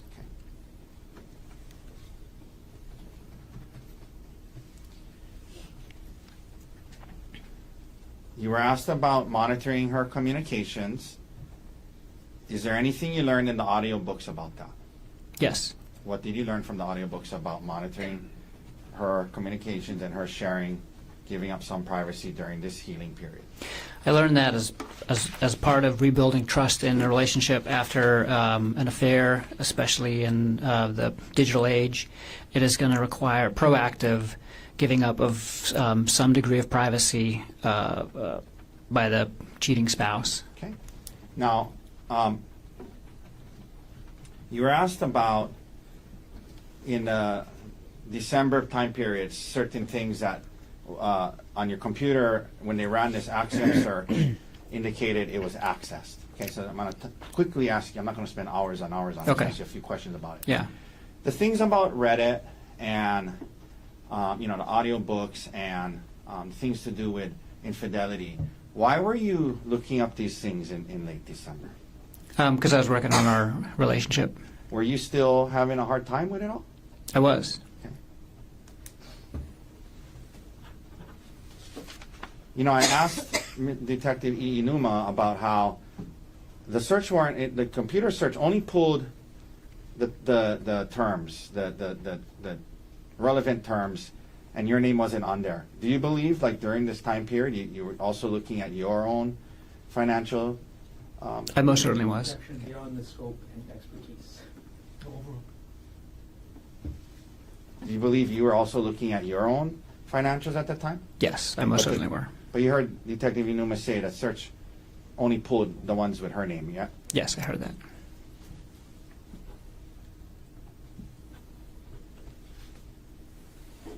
You mentioned at the end of the year, sometimes you were saying, you're asked about, I just want you to explain it more. So at the end of the year, when you're doing some tax planning, would you commonly look through certain files? Meeting. No, overall, you can answer that. Yeah, and not just tax planning, but just financial planning, like budgeting and things like that, and kind of reviewing, like, how our retirement accounts were doing, and it was more than just tax planning. There was a retirement account of Aries that they brought up. So I Yes. wanted to ask you, I think you're trying to explain, but why do you have a recollection of why you might have been looking at her retirement account? Yeah, so she had Tell the jury why. she had like almost $200,000 in her retirement, and when we purchased our house, we purchased it through UBS actually. So they actually do home loans as well, and as part of that, they convinced us to move all of her retirement into one of their accounts, which is a managed account. So they charge a fee on it,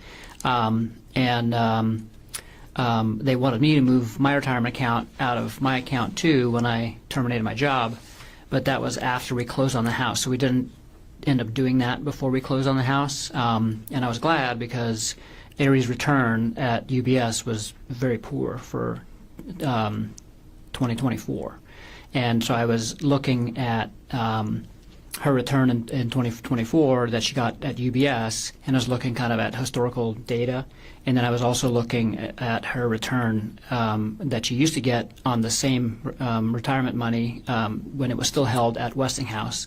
And it was part of the process to decide if we were going to switch to her retirement account to a different account and provider to get a better return. Okay. All these financial documents they brought up, were you trying to see if it would be cheaper to kill her than divorce her? No.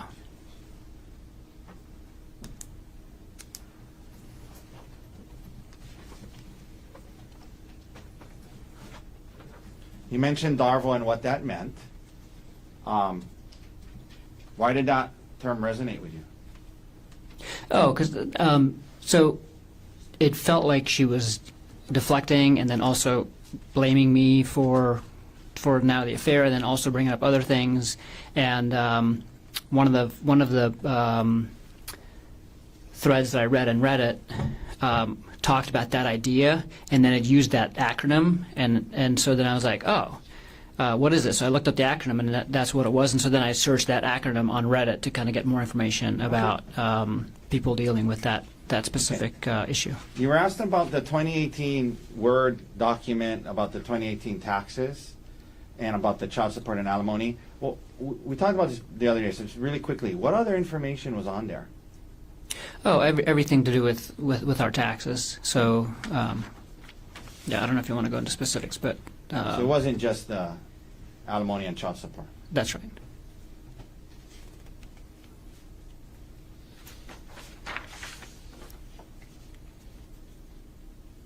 Do you typically wake up early in the morning? Yes.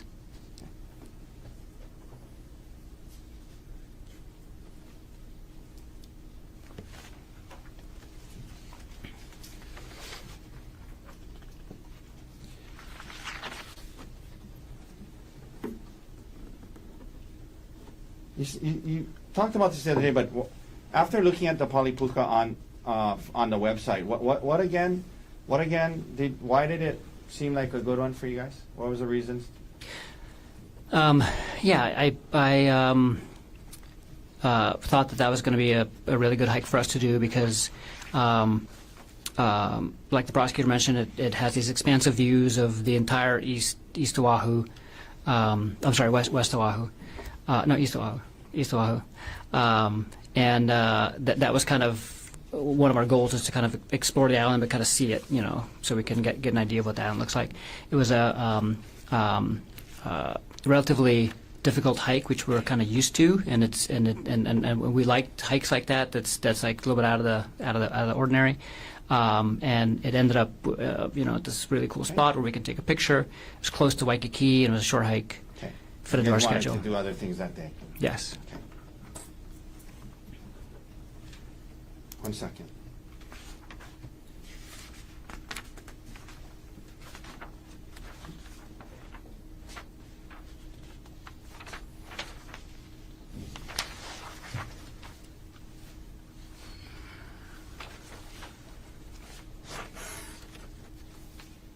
Now,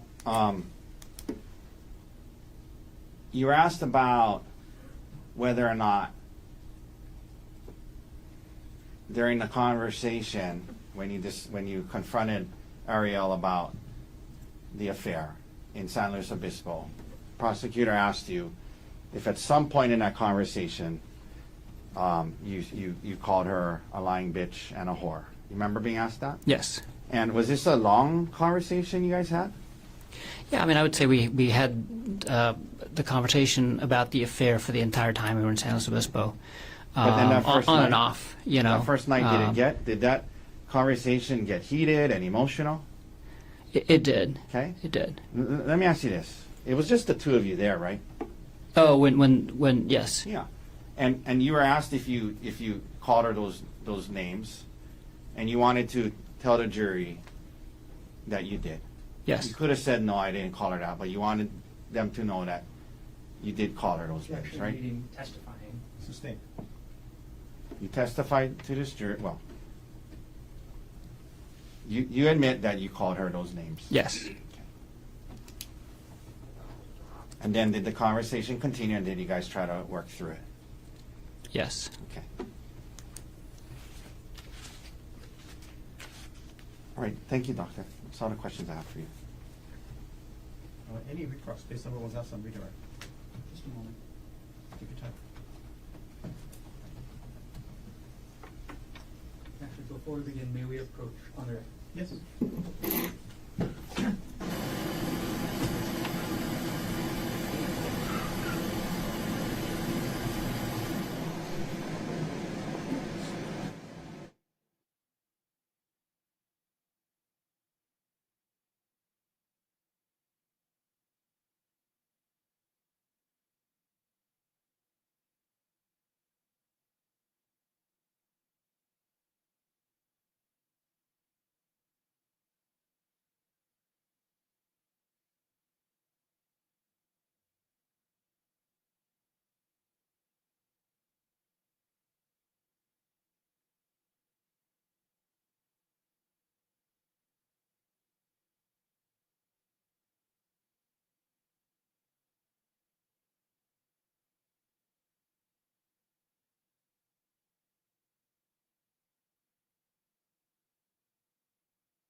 Dr. Konig, we're going to keep this very limited.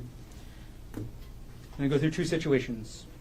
Situation 1, if Ari divorces you, you're likely going to be paying child support, correct?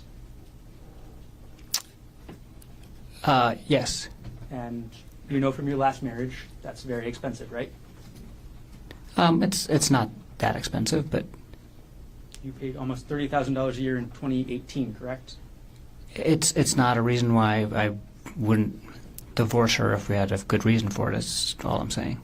If Arielle divorces you, if she divorces you, you're likely the one that's going to be paying child support. That's correct? If we ended up getting a divorce, I would be paying child support. Correct. If Arielle ends up divorcing you, you don't get anything from her life insurance, correct? If Arielle, if we get divorced, neither one of us gets either one of our life insurances. Arielle divorces you, you don't get any of her retirement accounts, correct? If we get divorced, well, that's not true. No. If we get divorced, Arielle might get some of my retirement account because my retirement account is much bigger than hers. The question was, if Arielle divorces you, you do not get her retirement account, correct? That's this is a question of law. It's not that's overruled. I know that the retirement accounts are going to be.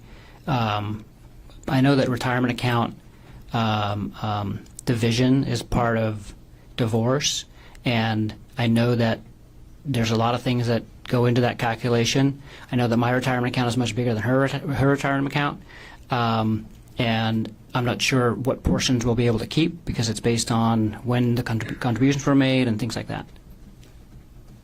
You know that you're likely not going to be taking her retirement if she divorces you, correct? Like I said, I don't know what's going to come of all that. It's a complicated. It's much more complicated than the life insurance issue, for example. And you know that if Ari divorces you, a likely outcome would be 50-50 custody, correct? It depends on the circumstances of the divorce. You knew before March 24, 2025 that if Arielle divorced you, 50-50 custody is generally standard, correct? Yes, absolutely, and that's what I would have been advocating for. Second scenario, if Ari dies, you don't pay any child support, correct?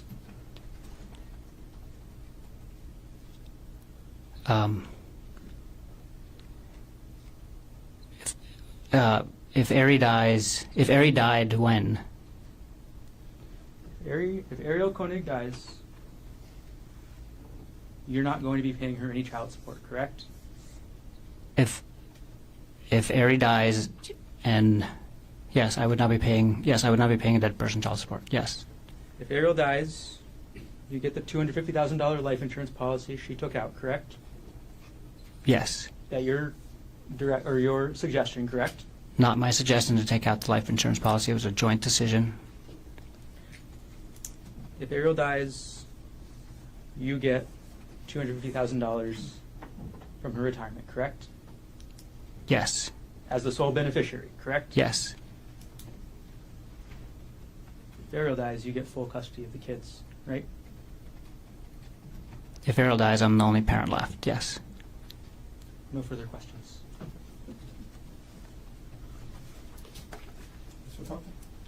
If you get convicted of this charge, Objection. she gets full custody. Approach.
were asked about custody.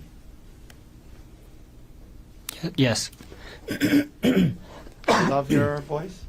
Yes. More than I can describe. Excuse me? More than words can describe.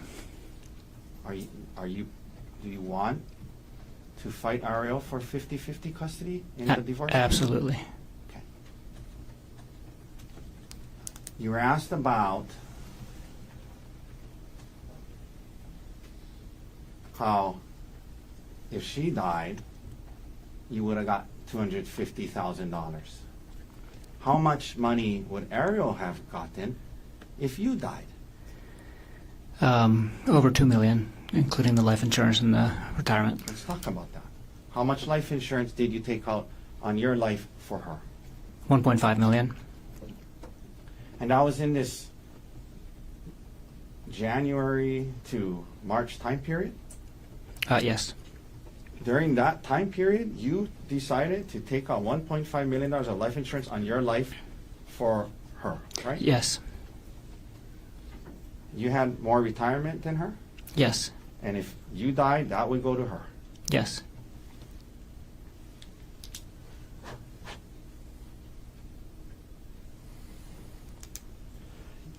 They brought up child support. Throughout, when you were your two older kids, they asked you about that. After you and their mom split up, did you pay child support? Yes. Did you feel it was the right thing to do? Yes. Did you want to do that for your kids? Yes. If you and Ari got divorced, would you be willing to pay child support? Yes, absolutely. Would you do financially whatever you needed to do to make sure your kids had a good life? Yes. Thank you, Gerhardt. Any other questions? No further questions. Doctor, thank you. You can return back to counsel state.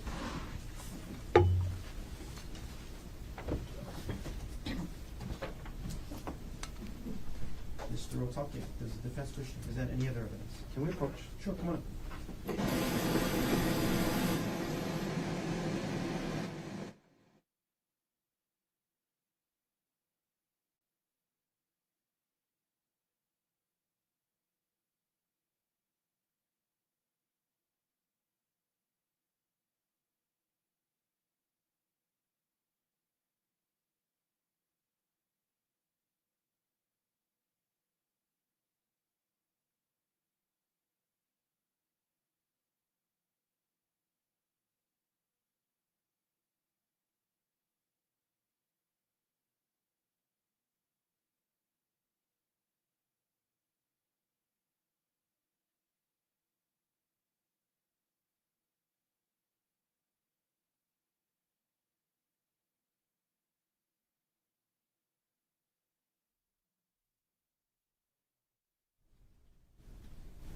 So, ladies and gentlemen, I'm going to release you for the day.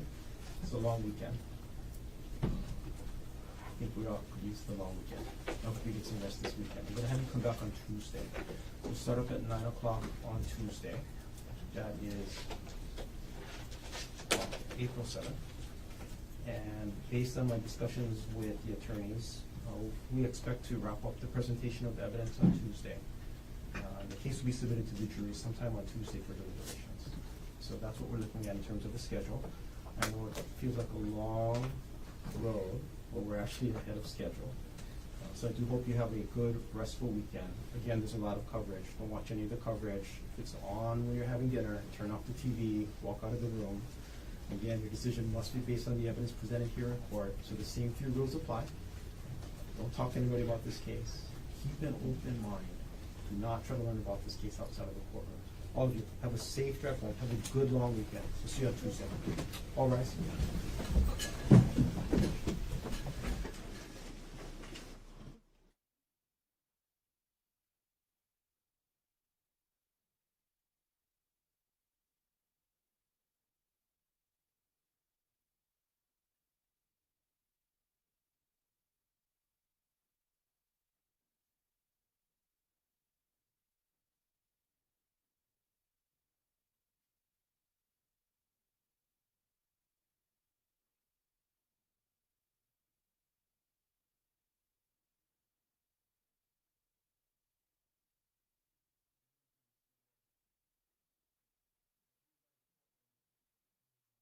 So I have one question. The jury instructions that we settled earlier, at this point in time, court is not contemplating any amendments as we settle them. Mr. Garner, anything on that issue for the state? No. What you, Mr. Otake? Can't think of anything that happened today that would change it. Thank you. Counsel, can I ask you for a favor? Because I know you're living this case. If there is something we need to revisit, can you let me know first thing Monday morning? So it doesn't delay any of our proceedings on Tuesday. Yes, absolutely, Your Honor. Mr. Garner, anything else you want to take up on record before we adjourn for the week? I may want to revisit the tailoring issue I made in terms of closing argument. You want to take that up now? Sure. I mean, the cases that I'm aware of so far are Walsh and Walsh is the new one, right? Walsh is the most recent one, and that involved the prosecution essentially arguing in closing argument that the defendant can't be trusted because they've sat through and one came to trial. I understand that is not allowed. Right, it's contrary to the instructions, right? Yes. That being said, the defendant in this case did testify to some very specific legal terms, especially regarding EMED, which I do want to be able to comment on. Just to be clear, I mean, our position is EMED should not be given, and we're telling the jury it did not apply. And when he said that, yeah, I was in a severe emotional state, he was talking about after the fact, not when he did what he did. I asked him, how did you feel immediately after this? He said, I was in a severe emotional state. So that, like, if he's suggesting that he said that to try and get convicted of EMED, that's ridiculous. Because number one, we're saying EMED should not be given. We're telling the jury that it should be disregarded. And number three, the comments he made about being in that state was after the fact. Obviously, for EMED to apply, you have to be in that state during the incident. So, And that's the only tailoring argument that you're considering, Mr. Garner? What you say make it sound like I should be considering more, but that's the only one on my mind at the moment. I'm not suggesting you should be considering more, but because my general inclination is to keep it out at this point in time. And then so I wanted to know if you had more, because I will go back in and I will reread Walsh and anything else connected with tailoring to see if it changes my initial inclination, but that's what it is right now. Understood. Thank you for sharing. And just to get into that a little further, number one, nothing in the evidence had to do with EMED or the standard for it, right? So it's not like he would have heard that throughout the trial, okay? Hypothetically speaking, if there ever was something to do with that, arguably someone in that position would have learned about that through his attorney. So now you're getting into attorney-client privileged communications. Well, that's not true, because we were all here when we settled jury instructions and we had a long discussion about State versus Perez and State versus Moore. But again, my inclination is to not allow the Taylor argument. If we need to take it up, I'm happy to make a record. Well, I respectfully, when you say that's not true, I'm not going to get into my communications with him, obviously. But obviously, any attorney who does this work would have had discussions about it before settling jury instructions. So I understand when you say that's not true, what you're saying is he could have also learned it from other places. But here in open court, when we settled jury instructions, I'm pretty sure Dr. Konig was here. I understand that. I'm just suggesting when you start getting into what a person may or may not know legally, you're getting into communications with their attorney, regardless of if the same subject matter was discussed later. Mr. Otake, anything you want to take up before we adjourn?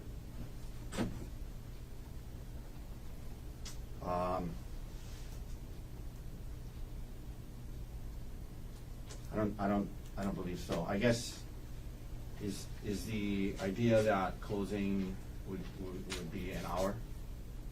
We can talk. Yes, we'll talk about scheduling again up here at the bench once we adjourn. Oh, okay. The time limits. Yeah. Okay. So if there's nothing further, we'll adjourn. How's it coming up?